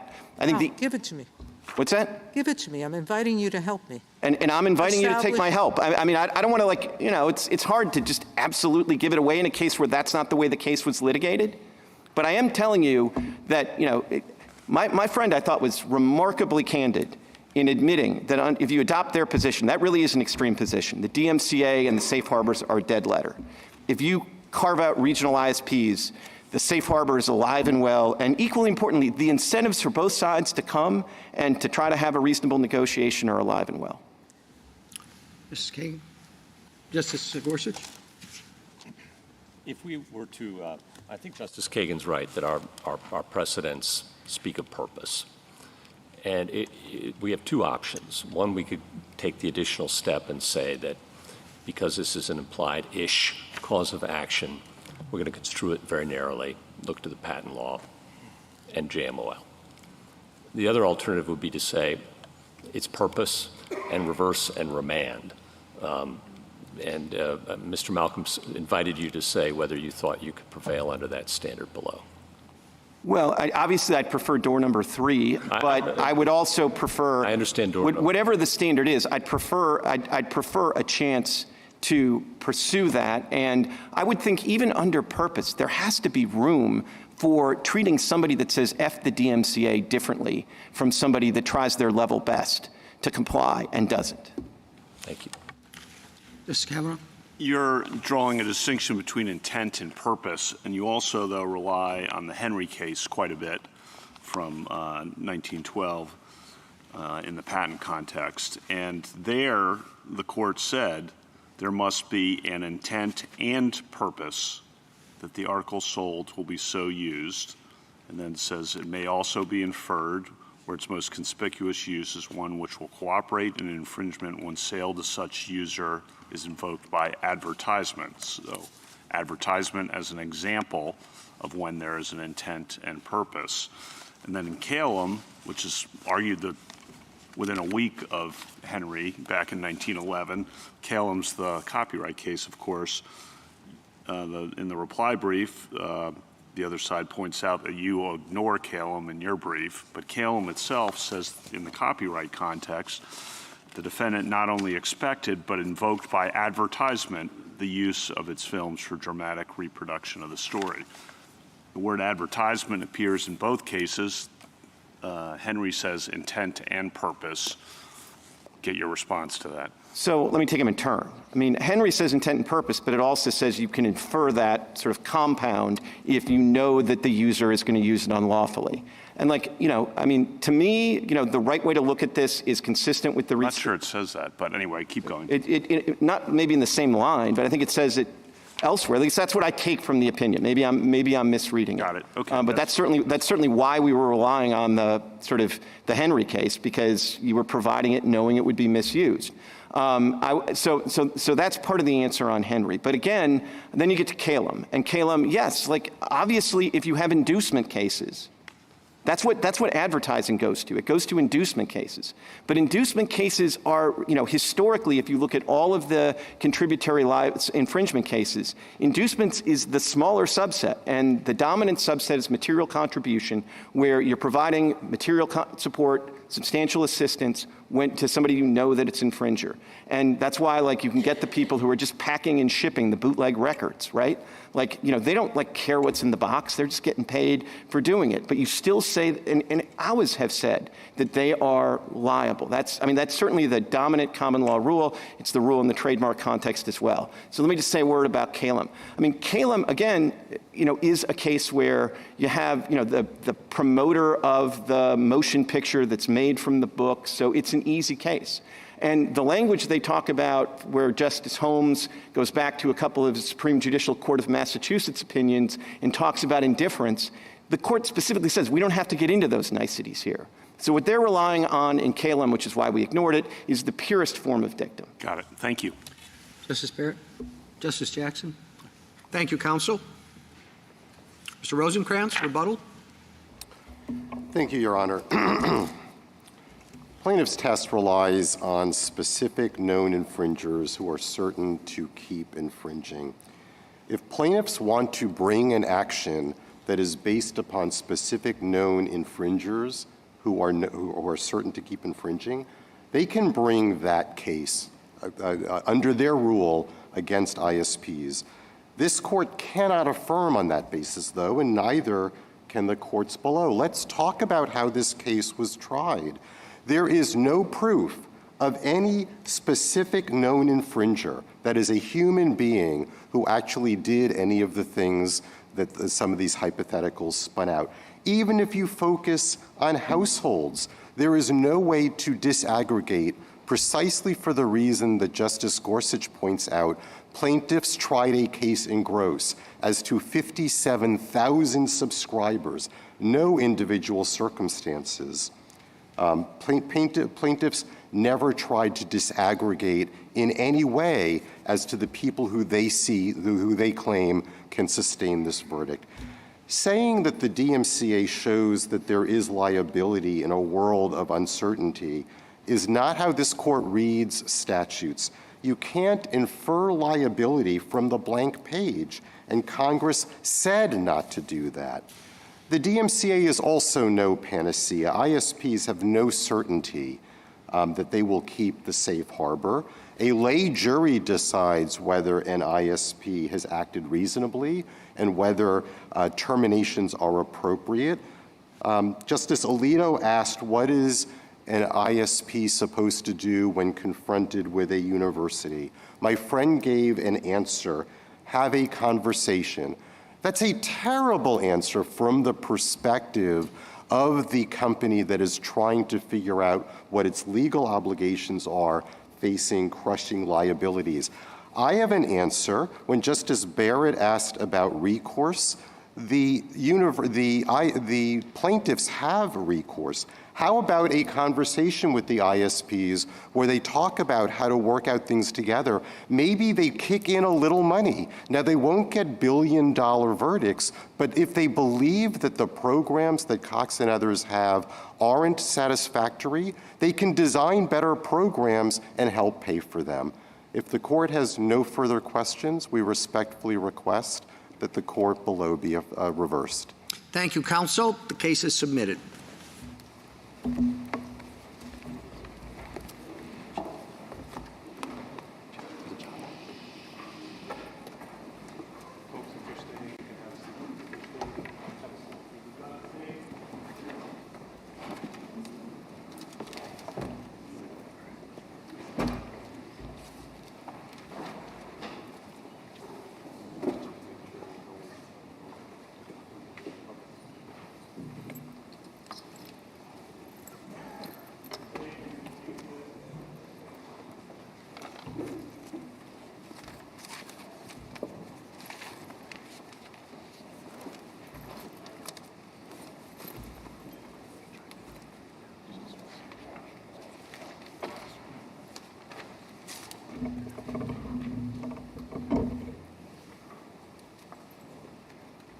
Folks, if you stay, please have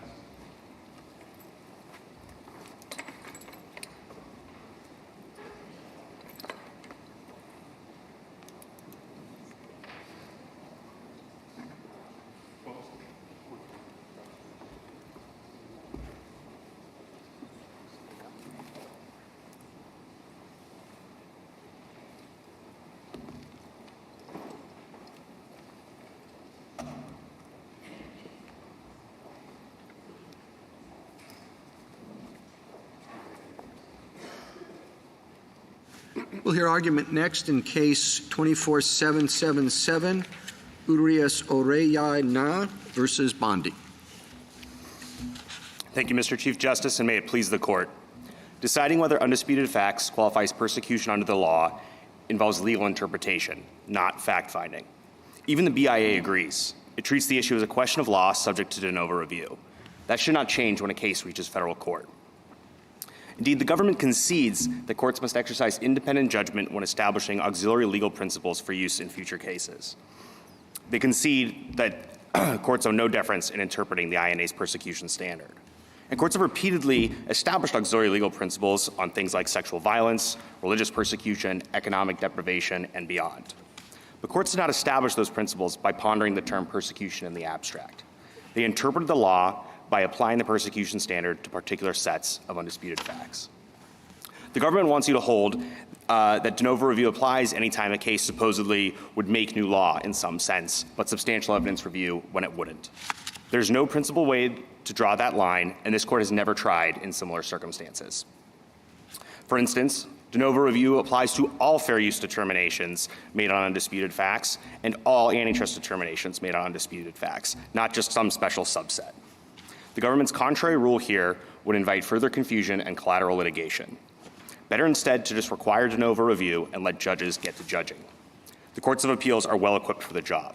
Several of them already have experience reviewing de novo the BIA's persecution determinations, and they generally review the analogous question whether undisputed facts demonstrate torture under the Convention Against Torture.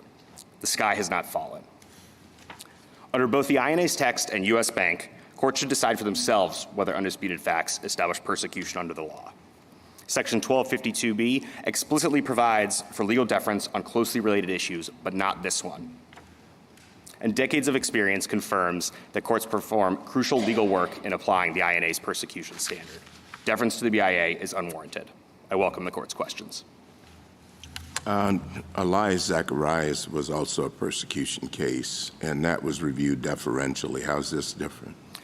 Because Urias-Zacharias concerned a different element of the asylum eligibility analysis. The Urias-Zacharias, the disputed issue there was about the persecutor's subjective motive, their intent. That is a classic pure question of fact, and so Urias-Zacharias was absolutely right to review that factual determination for substantial evidence. The statute before the court in Urias-Zacharias, which was the predecessor to Section 1252, B4, also, it didn't say the asylum eligibility determination across the board. It applied only to findings of fact, and that's what this statute says as well. So we think the government is just over-reading that decision, and the government doesn't really— I think you may be under-reading it. There was no factual dispute in that case. Everyone agreed on what the guerrillas said to the petitioner. There was no dispute about what was said or what happened. Instead, the question was whether those undisputed facts met the standard of persecution, quote, because of political opinion.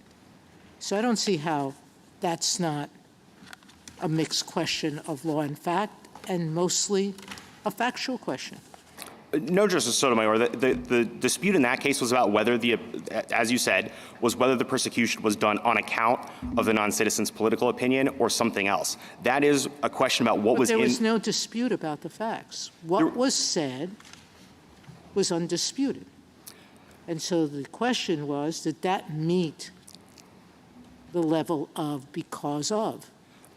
No, Justice Sotomayor. The facts of the case, what was said, what was done, as Justice Gorsuch pointed out in the earlier argument, subjective intent is something that you infer from facts on the ground. So in a murder case, you might know exactly what happened, who showed up when, who fired first, but I don't think anyone would say that the facts are undisputed in that murder case if we haven't figured out whether the defendant had the intent to kill or not. And that was the same issue in Urias-Zacharias. So what's different between what was said or done is undisputed in this case, what he was told, and the question is, did he have a fear for his life?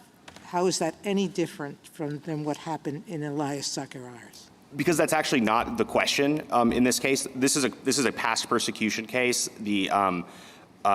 Under the INA, a non-citizen is presumptively eligible for asylum if they have suffered persecution in the past. It's not this forward-looking inquiry about whether they have a well-founded fear of persecution going forward. That's a different kind of inquiry, and I agree with Your Honor that it goes to their state of mind. It involves the calculation of a future probability, and so the case for substantial evidence review would be much stronger there. But here, where the facts of what happened to my client are undisputed. The immigration judge took his testimony as credible and true, and found that the death threats he experienced were indeed credible and menacing, but nevertheless held that under the law they did not rise to the level of persecution. No, but you just said they involved credibility findings. I mean, they're the sort of findings that we typically leave to a district court or another fact finder involving credibility, weighing of facts, and all that sort of things to reach a particular determination. It seems to me a prototypical case for the BIA. No, Your Honor. First of all, the BIA doesn't view it that way. If this were all about determining whose testimony to believe or not, figuring out what happened, deference would be owed to the immigration judge, and the BIA would do the same. That's not how the BIA views this issue. And the reason for that is credibility is not in dispute here.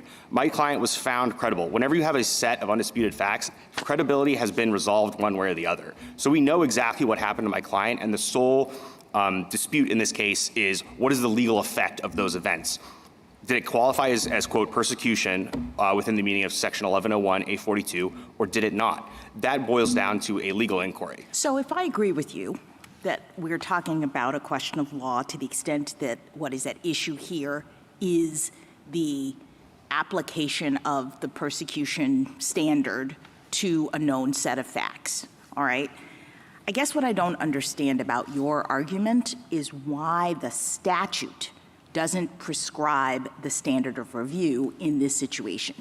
I appreciate that you say in your brief that you read C, which definitely requires deference to certain legal determinations. You say, but this is not one of them, and I guess I don't understand that. The language of C says a decision that an alien is not eligible for admission to the United States is conclusive unless manifestly contrary to the law. And in this case, I understood the agency to have determined that your client was not eligible for admission because he had not satisfied the requirements for asylum. So it seems to me to be heartland C, and therefore the statute tells us what the standard of review is supposed to be. No, Your Honor. C is about eligibility for admission. That's a distinct inquiry for eligibility for asylum. I don't think so. Help me to understand that. I mean, it seems to me that there are different grounds for admission, and one of them would be because you satisfied the asylum criteria, and that was what your client was trying to do. So what Congress, I think, is covering here by this broader scope of review or standard of review paragraph is all the kinds of determinations that the agency would need to make related to the eligibility for admission. This is a subset of that. No, Justice Jackson. I mean, number one, the government has not made this argument. They've conceded that C and D do not apply. They do not capture this case. I understand, but I'm not the government. I'm reading the statute. Fair enough, Justice Jackson. And my question is, why does C – it seems to me that when you look at this provision 4, it seems as though Congress was really trying to cover the waterfront of determinations that the agency makes regarding admissibility. I mean, it says in terms of telling the courts what you're supposed to do relative to what the agency has determined. It says look at the administrative record, only the record that was before the agency. It says all of their findings of fact are conclusive, which I agree with you. There's no finding of fact at issue here. It says their determinations about whether or not this person is eligible for admission is also conclusive unless it violates the law. That's the matter of law provision. They even go so far as to instruct the courts about the agency's determination with respect to the availability of corroborating evidence. I mean, Congress was really trying to nail it down in terms of what courts are supposed to do. So I guess I'm worried about looking at C and treating it so narrowly that we're suggesting that Congress somehow carved out asylum determinations and did not mean for everything the agency is saying regarding the determination of eligibility for admission to be included. Yeah. So I'll start with what I agree with in what Your Honor just said, that we do think Section 1252 establishes a reticulated scheme for judicial review that was meant to be comprehensive or close to it. Where I disagree respectfully with Your Honor is that admission somehow encompasses asylum. It does not. But don't you have then the burden, if you agree with me with the first part, of establishing that Congress intended to carve out asylum and not have it be covered by this? Yes, I do, but I think we've shown that because, again, in D, in 1252b4d, it carves out entitlement to asylum, the second step of the asylum determination, but it doesn't say anything about the first step.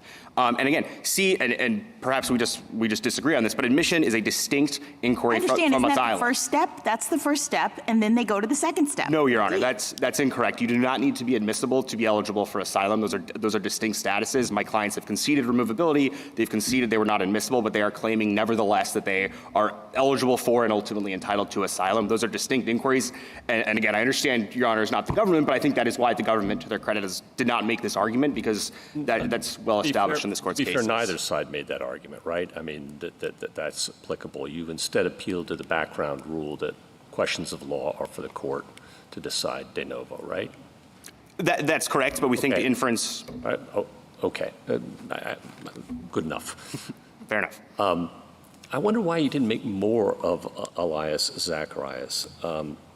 the court there said, and I take your point that the court there said the finding of causation could not be reviewed except as a finding of fact. But the court also said on page 481, it can be reversed only if the evidence presented by Elias Zacharias was such that a reasonable fact finder would have to conclude that the requisite fear of persecution existed. That's kind of the traditional standard we apply when reviewing jury verdicts. We take the facts in the light most favorable to the victor, and we assess whether, as a matter of law, any reasonable fact finder could make the conclusion that the jury made. Elias Zacharias seems to suggest the same standard, at least in this sentence, seems to suggest the same standard as applies under the INA. Is that your position?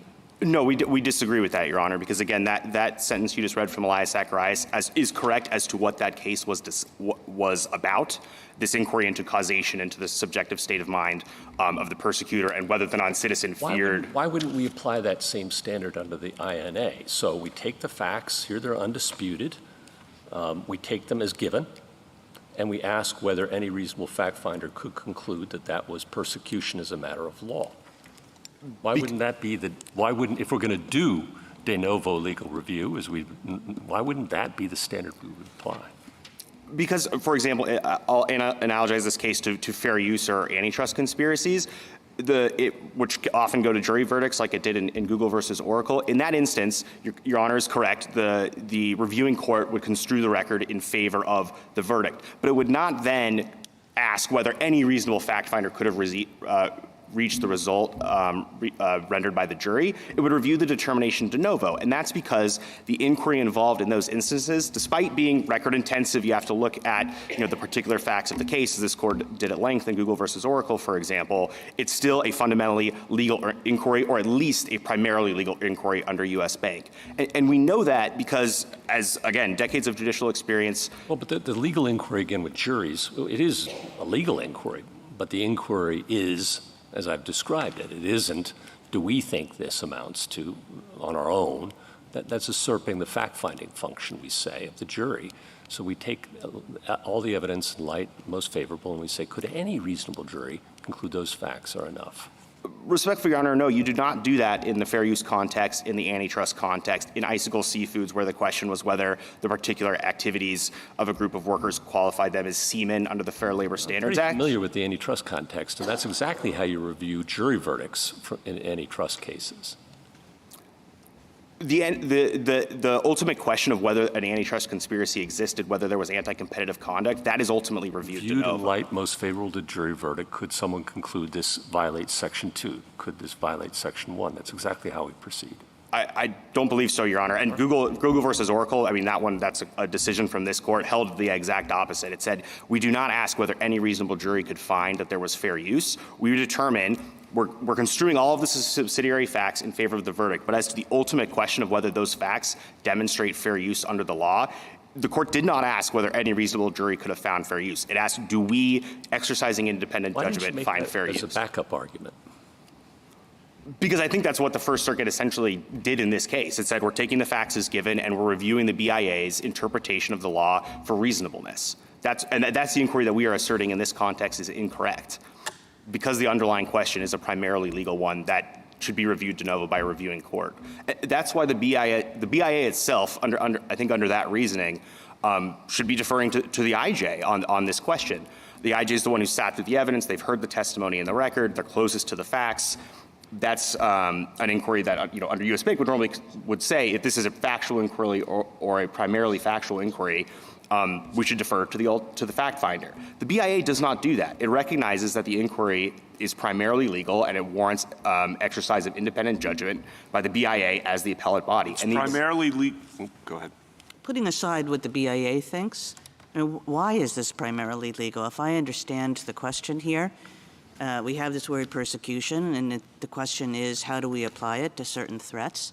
And there's a legal rule that says, well, a threat can be persecution, but only if it's menacing enough to cause actual harm. And that's the legal rule. A threat can be persecution, but only if it's menacing enough to cause actual harm. Now, what's going to happen in this case is we're going to have to look at all this evidence, all these facts, and decide whether these threats were indeed that level of menacing. And that sounds like really weighing evidence to me. That sounds really factual. So we disagree with that, Your Honor, and I think for two primary reasons. I think the persecution inquiry in itself, persecution, that's not a commonplace word like are two people acting as strangers like in U.S. Bank, or are people going to have a hardship like in Wilkinson. It's a term of art. It's the product of a treaty that this country has signed. We're not, though, going straight from the word persecution. We, in fact, do have what U.S. Bank might have thought of as a auxiliary legal principle. And that auxiliary legal principle is it counts as persecution if the threat is sufficiently menacing to cause actual harm. Now, the question in this case doesn't actually have to do with whether that legal principle is right or wrong, should be changed or not. The question in this case is just, were these threats that level of menacing? And that's really factual. So I think just one quibble with the question, Your Honor. We actually do dispute the propriety of that legal rule. It's not presently before the court. But when we were stuck, but as this case comes to us, that legal rule is that legal rule. To an extent, then I'm just sort of thinking. Then you're saying we have all this masses of evidence of what the threats were and who made them, and how serious they were. I don't mean to belittle that. That's an important question, but it's a factual question. We disagree with that, Your Honor, because it's a primarily factual question. You're obviously applying law to a set of facts, but what you're going to be doing in the way that the U.S. Bank opinion lays it out is really getting into the nitty-gritty of what the testimony is about what happened.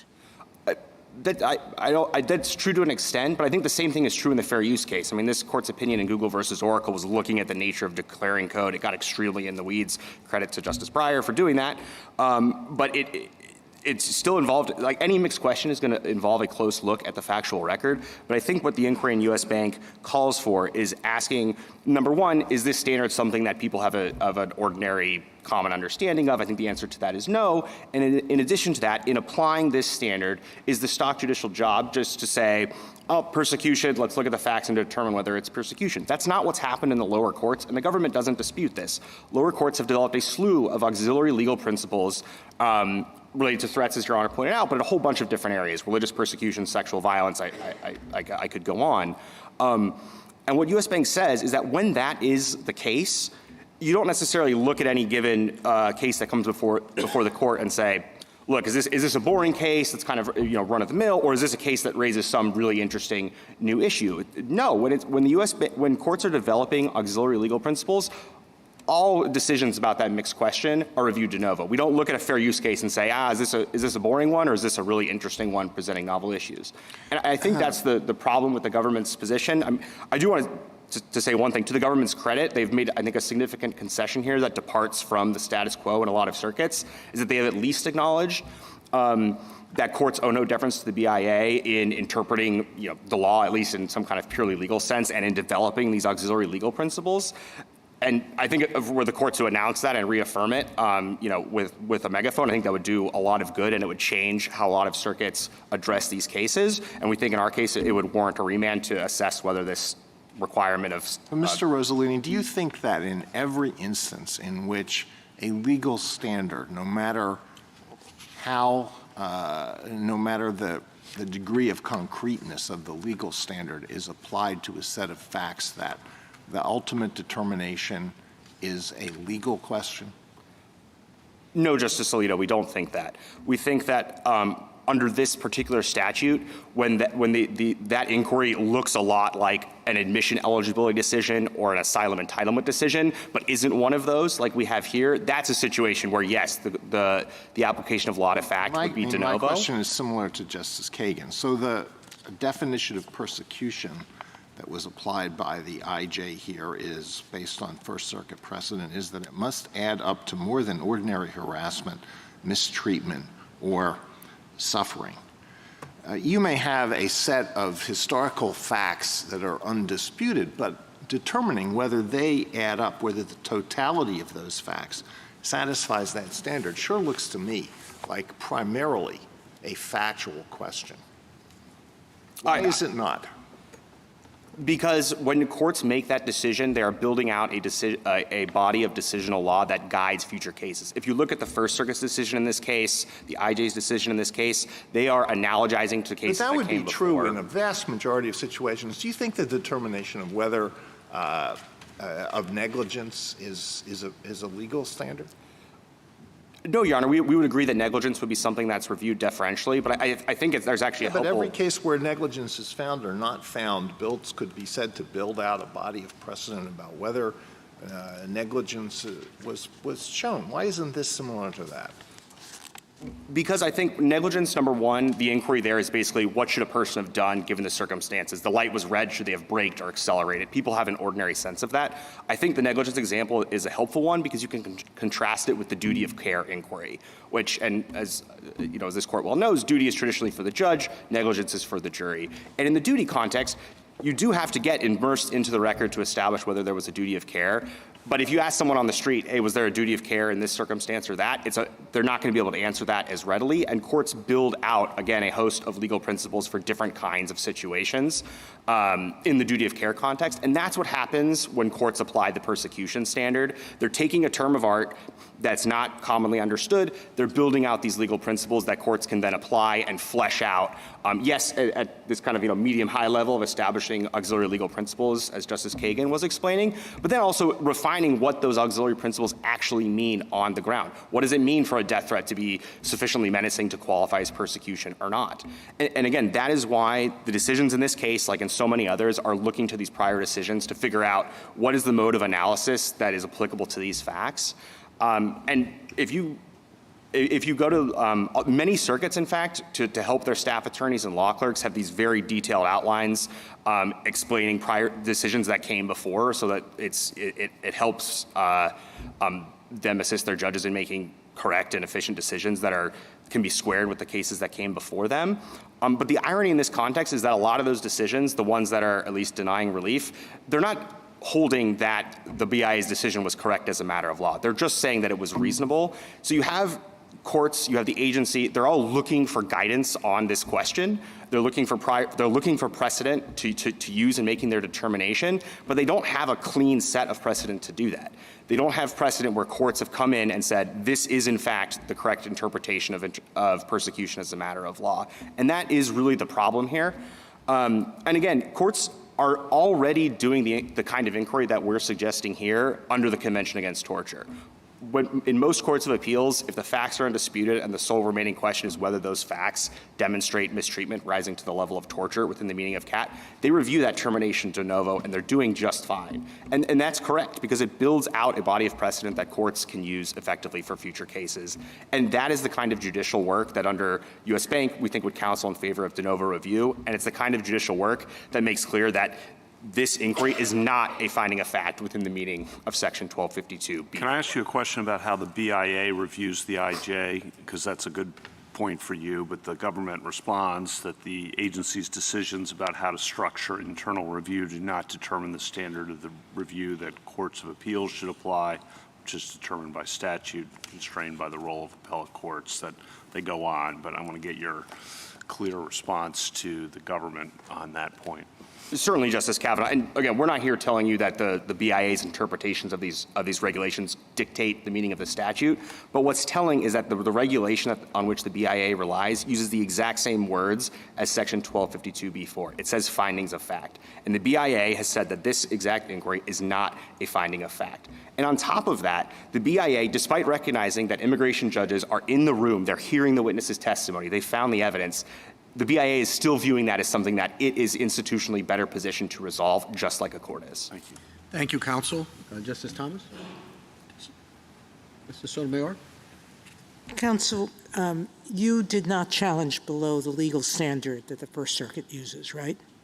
Not explicitly, Your Honor. We've obviously resisted the finding of persecution here. We think that argument... But you didn't say that they've used the wrong definition. I actually don't understand why a credible death threat would not always cause suffering or harm, and the other side will respond to that. But you didn't say that. You've been arguing something quite different. We did not make that argument explicitly before the First Circuit. I think it's fairly subsumed in the question of whether do these facts, as they are, demonstrate persecution. And again, on remand, we would make that argument. As far as I understand the government's position, if you had challenged the standard, they would say that's a legal question that the court would have looked at. But because you didn't, you were actually arguing the facts, that these facts showed enough suffering or harm. I think that's their position. I do think that is the government's position, but again, below, we were up against Do you lose if I accept what the government says? No, Your Honor, because in the First Circuit, they cabined their review entirely to deference to the BIA, and like many other courts of appeals, they have not taken the same position as the government that a question like that would be reviewed de novo. You're saying we have to look at that question. Correct. Or decide that. Not in the first instance, but remand so that we can advance it. Maybe the government has a waiver argument. Maybe they argue that we didn't waive it because there was First Circuit precedent on point, but we need to go on bonk. We'll have that fight on remand, but it's not something this court should resolve in the first instance. Thank you. Justice Kagan? Can I make sure I understand your argument about Elias Zacharias? Because I think that's I came in thinking this is a strong argument on the government's side, so I want to understand why you don't think it is. But if I look at Elias, if I look at that footnote, the court is clearly saying that we're going to provide deference here because, you know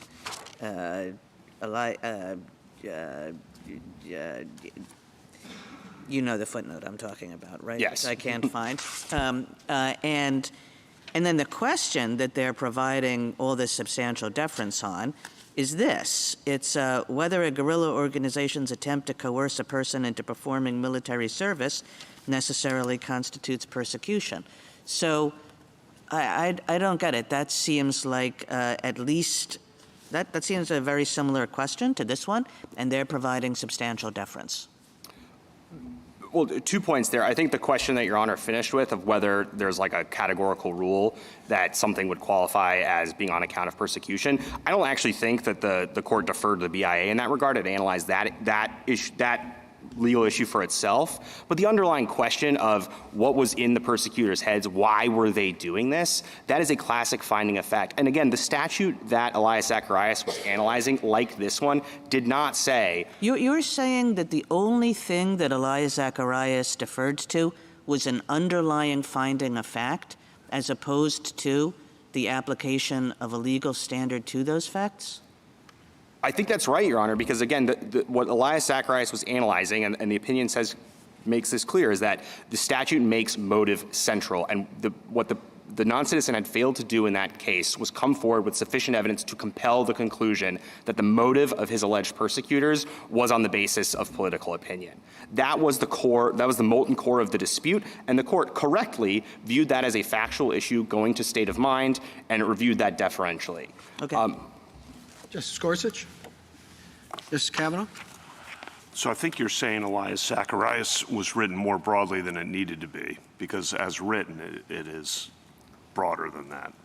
I think there are a few lines that are a little bit more broad, but again, I think that's exactly why this court has cautioned multiple times. We do not read judicial opinions like statutes. We take them in context. We look at what was the actual question presented. If we read those lines as written, that's a problem for you. I think it would be a problem for us. But again, we would encourage the court not to read its opinion like a statute, but read the statute here like a statute. And that's where the government— Second different point, on pages 4 and 40 of the government's brief, as you point out in your reply, they make this, you call it concession about legal arguments. Do you have I'm going to ask them this, but do you have a sense of how that's going to apply? I think it's going to be tricky. I mean, again, I do want to commend the government for making that concession, because that is not how many courts of appeals are viewing this issue. They are deferring to the BIA on those kinds of questions. We've cited some cases in our reply brief doing just that. So this court, again, takes— Your point is that the government's brief is asking for something new as well? That's correct. That's correct. Well, we'll ask them about that. Okay. Thank you. Justice Barrett? Justice Jackson? So as I understand the history of this B4, Congress added it to the INA when it enacted ARERA in 1996. And prior to that, I understood that courts were applying deference, substantial evidence review to this asylum eligibility question.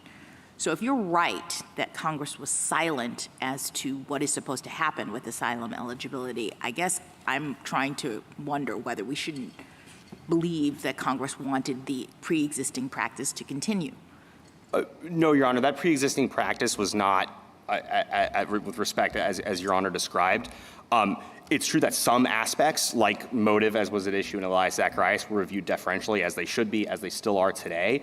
But if you look at the actual component of the asylum eligibility inquiry that is at issue in this case, what rises to the level of persecution, that inquiry, the government has a extended string cite on page footnote 2 of its brief, and those cases are not, by and large, not addressing that issue. They're addressing other issues. They're just referring to. All right. Do you have a corresponding string cite of cases pre this provision? Yes, in our reply brief, forgive me, the page numbers is escaping me, but we've cited a couple of cases that go the opposite direction.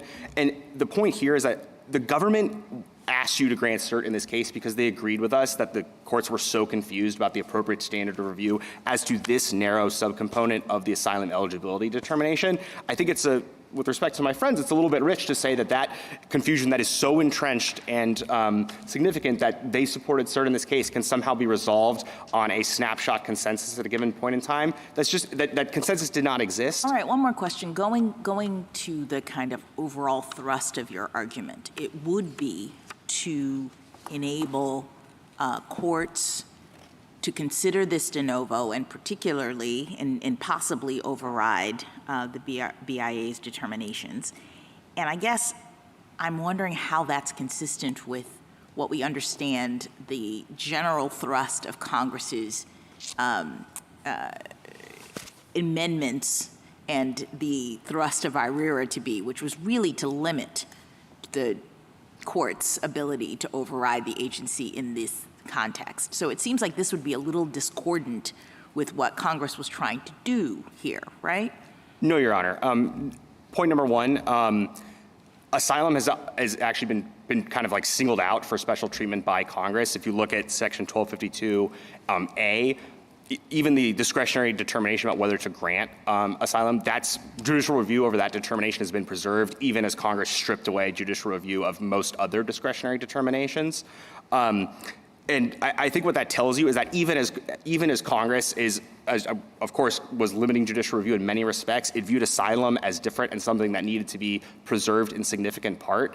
And I would also just come back to the fact that we're not vouching for a change here. We're saying that Congress crystallized in Section 1252b4 what had already been the case, is that a determination about whether undisputed facts legally qualifies as persecution is not a finding of fact. Those words, they were in place before era, they're in place now, and the plain meaning of those words does not encompass this determination. Thank you.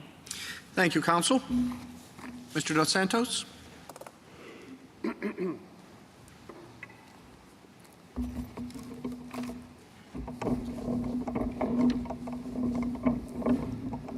Thank you, Mr. Chief Justice, and may it please the court.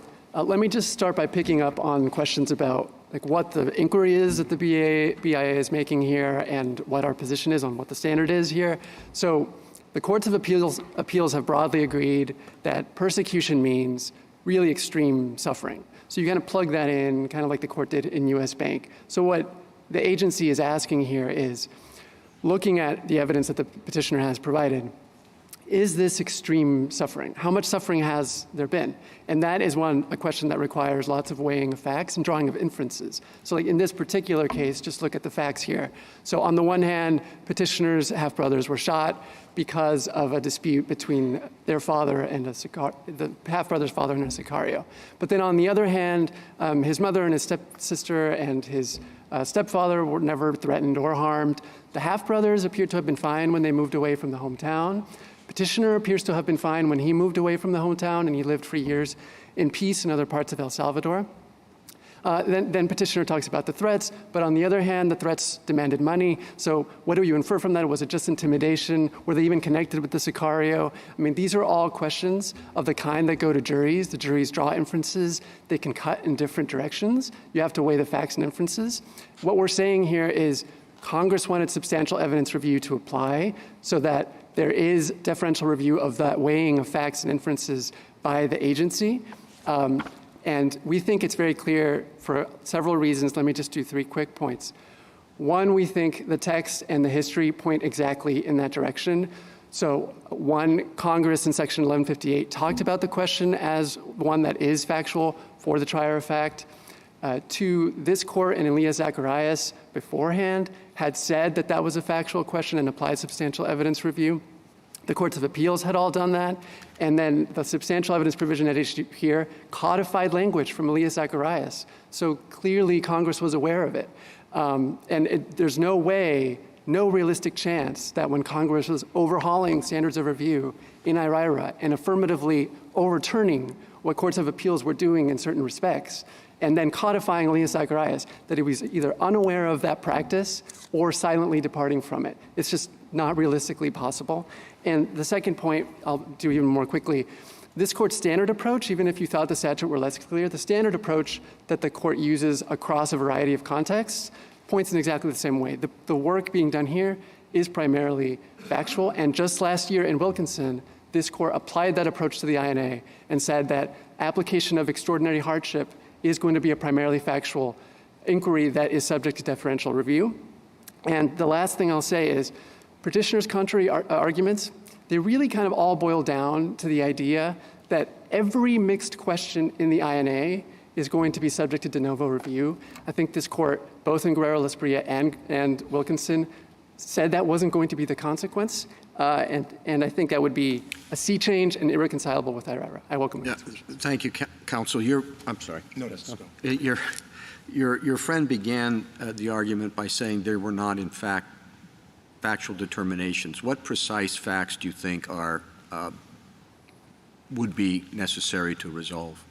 So I think here the ultimate fact is the one that's at issue, is how much suffering was there. So, for example, I'll point the court to like the decision in TSC Industries about materiality. There are all kinds of situations in which juries get a question like, was the statement material, or pain and suffering, or negligence? And you have historical facts that could be undisputed, like here there were these threats, and we know what was said. But then what do you infer from that? How much suffering was there? How do you balance the fact that he was fine when he moved away from his hometown versus the fact that he was threatened several times and the threateners asked for money? And that kind of weighing is one for the BIA. Now, if Petitioner succeeds in the argument that no reasonable fact finder, no matter how you weigh the evidence against him, no matter what inferences you draw against him, no reasonable fact finder could have found that there was no persecution, then he would win under substantial evidence. Isn't that a evidence. legal question? That question, when you draw all of the inferences, yeah. And that's what we say should be done. So that's a legal question that judges can review under that pre-existing standard that Urias-Zacharias speaks of. That's correct, and that is our position. And also you concede on page 40, as Justice Kavanaugh pointed out, that if there's some dispute about what the term persecution means as a matter of law, that a court can resolve that de novo. Yes, that's right. And just to pick up on Justice Kavanaugh's earlier question about how that would work, I think this is very similar to what courts of appeals do in all kinds of contexts, and in fact what they are doing under the INA. So think of the example of a district court. There are all kinds of decisions that district courts make that are subject to abusive discretion review or clear error. And all the time litigants come and they say, okay, so here are my arguments on abusive discretion and clear error. But setting aside the way that the district court cashed out my particular facts, the district court used the wrong standard.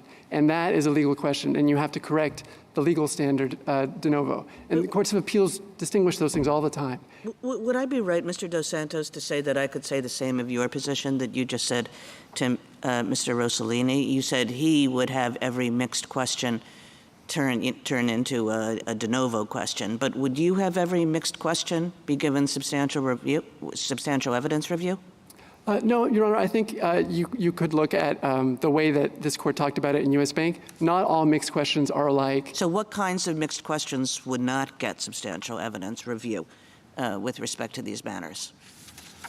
With respect to what, I'm sorry? These matters.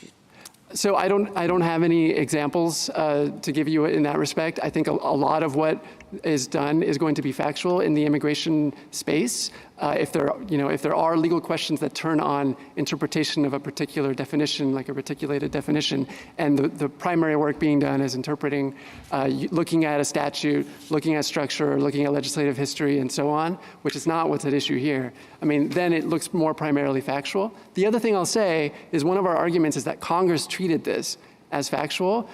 So if there were evidence that Congress treated something else as more legal, then that would cut the other way. But I mean, here, if you look at Section 1158, Congress said— I don't get that argument, I have to say, Mr. Dos Santos, because it seems you have some good arguments in this case, but honestly, none of them come from the text. You have good history arguments, you have arguments about the Elias Zacharias case, but 1158, just because we call an IJ a trier of fact, you're going to read that to determine what the standard of review is? So several— I mean, if you just said that we don't give substantial evidence review to legal questions. If we took your textual arguments seriously, we'd have to give substantial evidence review to legal questions too, because after all, 1158 calls the IJ a trier of fact. So I think what we're saying about 1158 is the thrust of the way Congress thought about the refugee question, is someone a refugee, is that it's primarily factual. And so the way that it described the way that an applicant sustains the burden, that's the title of the provision, to show that they're a refugee, was by saying that they have to satisfy the trier of fact, not only that their evidence is credible, not only that it's persuasive, but that it's sufficient to show that. And then goes on to say, and the way that the trier of fact does that is by weighing the testimony, weighing the other evidence. And that combined with Congress's codification of Elias Zacharias, taking that same language and plugging it into the substantial evidence review provision, combined with the history before that, I mean, I think it all just makes clear that the way Congress was thinking about it is these are primarily factual inquiries that the IJ is going to make, that we want to have the Attorney General take care of. And then— Did you say at the beginning that extreme suffering is the essential standard here? Yes, I think every court of appeals essentially has said persecution— And is that a legal question, what extreme suffering means? No, I think that's the kind of inquiry that's going to just, you look at the totality of the circumstances. I think it's kind of a concept that most people can grasp, and you're going to have to, in each case, just look at all of the facts and say, was this extreme enough? How much suffering was there here? But I think that suggests that you really can never have cases that serve as precedents for others, or that the court is not actually developing law in the area. And that's my concern. I mean, I understand questions of fact that arise out of disputes over what happened. So if we had a situation, not this case, but if in this case there was some question about whether he was actually threatened, the government had some evidence that showed that what this person who was seeking asylum said happened to him wasn't true, all of those things would be questions of fact that the trier of fact would be charged with determining. But then once we have the established body of facts, you move to another stage, which is determining whether or not this body of facts meets a certain legal standard, whether it's persecution or some other standard in this area of the law. There are many legal standards in immigration law. And I guess I'm just concerned about the suggestion that in this second stage, where we have settled on the facts and we're deciding whether or not, or the agency has decided whether or not the legal standard is met, that we're somehow now in a world that is not a question of law. So that's because, like this court has said several times, when there's a mixed question, it's not just the historical facts. It's what inferences you draw from them and how you weigh them. And that's traditionally the province of the jury, like this court said in TSC Industries, where the court said it's not proper to do summary judgment for the materiality question when, even if you take the historical facts, there's going to have to be inferences drawn and weighing. And the other thing I'll say is that it's not the case that the legal principles go totally undeveloped. I think that's totally belied by experience over decades. There are lots of times when courts of appeals in the course of applying substantial evidence review will either say, one, petitioner wins, so as a matter of law, no matter how you weigh this, then you have this rule of law.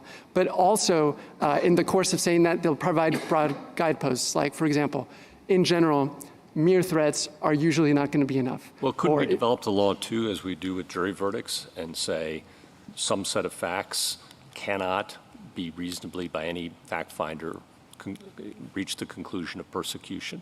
That's right. So it's exactly in the same way that you would review a jury verdict. Develop the law that way. That's right. But what about the very limited circumstances that our friends on the other side point out, like fair use doctrine under the copyright statute, that we will review de novo without that kind of gloss? Yeah, I think the court has said that when the background, I should say, just to back up to sort of make clear what the inquiry is here. In the U.S. Bank, sort of how do we decide which bucket of standard of review to put something in? There are a couple of different important considerations. The lodestar is what kind of work is there, primarily factual or legal. But then there's also, you consider the background, what's the tradition been here, and whether it's constitutional or not.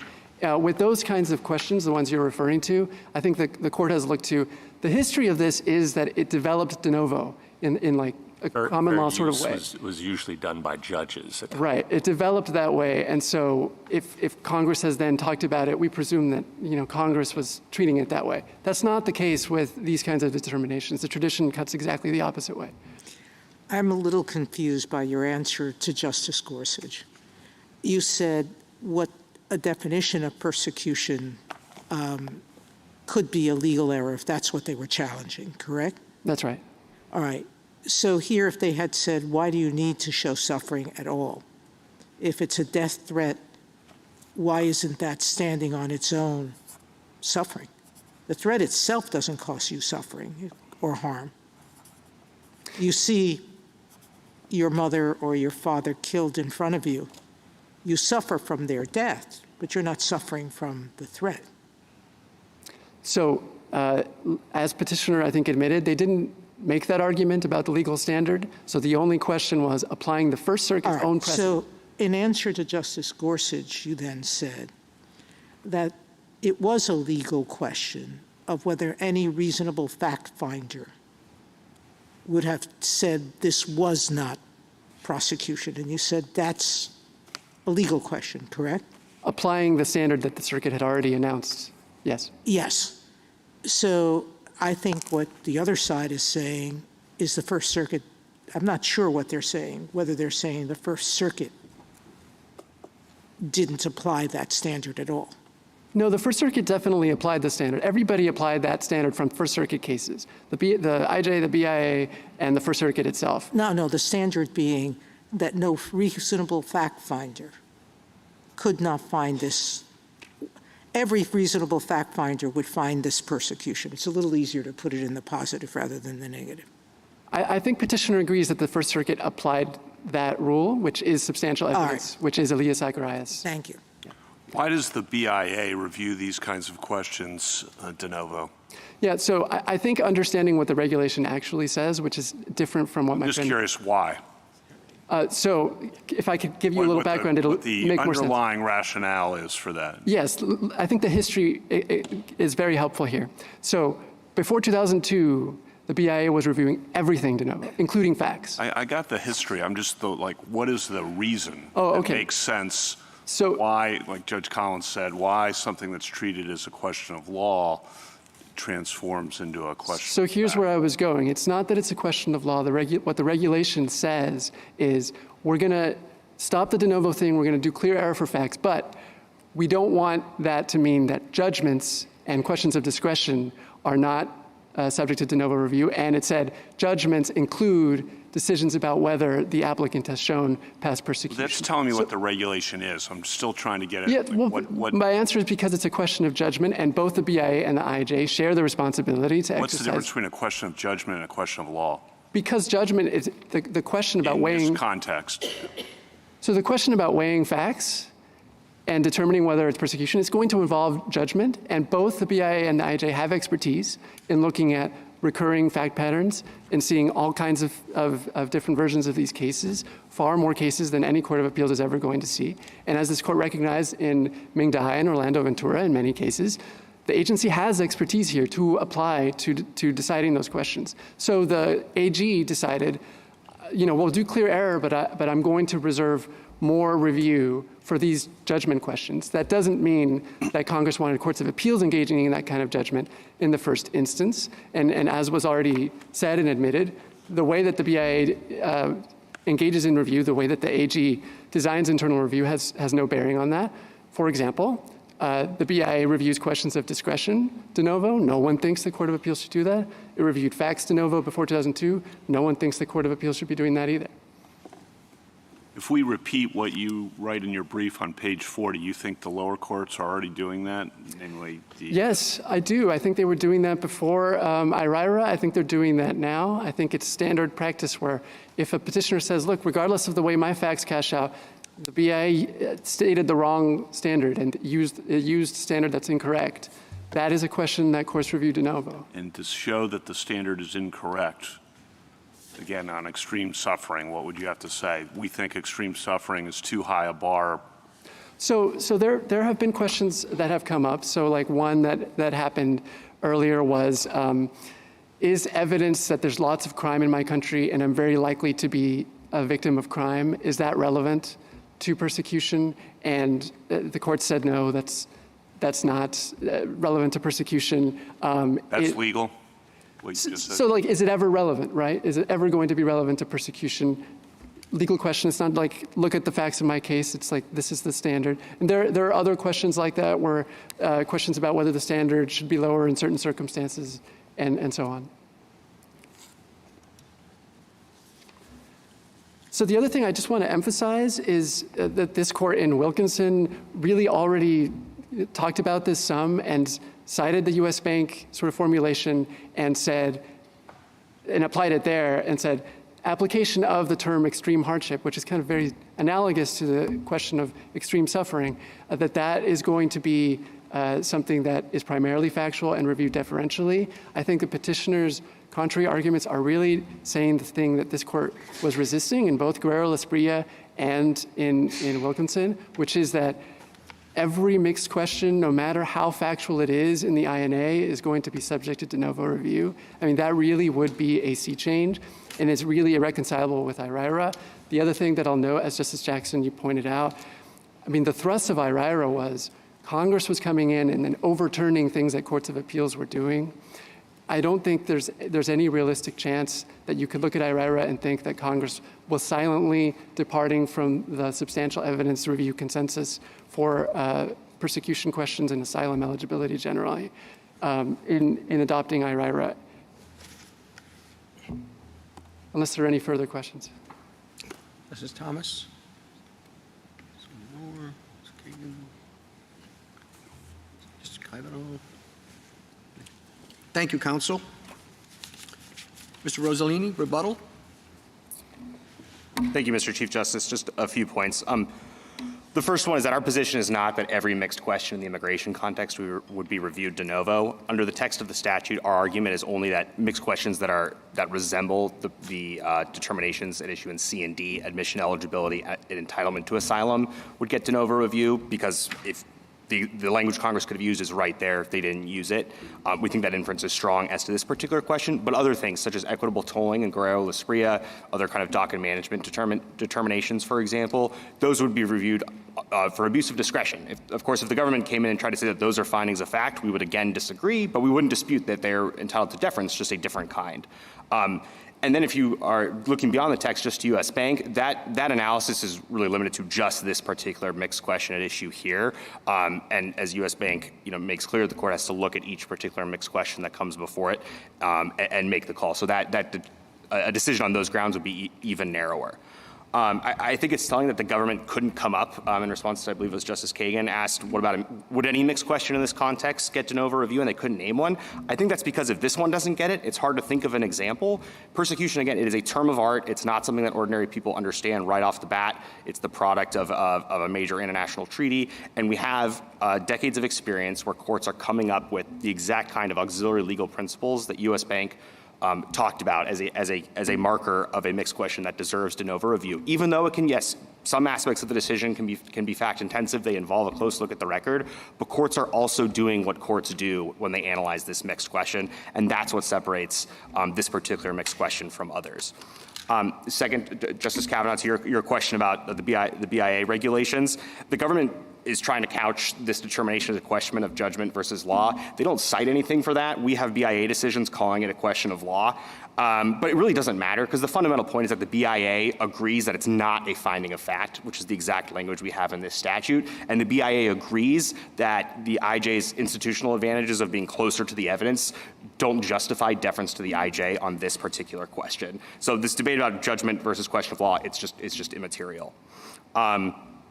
Fourth, on Elias Zacharias and the history, Justice Jackson, your question, if you look at page 12 of our reply and note 2, we cite examples of cases analyzing this exact mixed question that predate era that were reviewed de novo. The case law, as it is now, is a muddle, so I'm not going to pretend that there was some consensus going in our favor, but we don't need to show that. The government's trying to tell you that there was a consensus that was somehow overruled by Congress. That's not the case.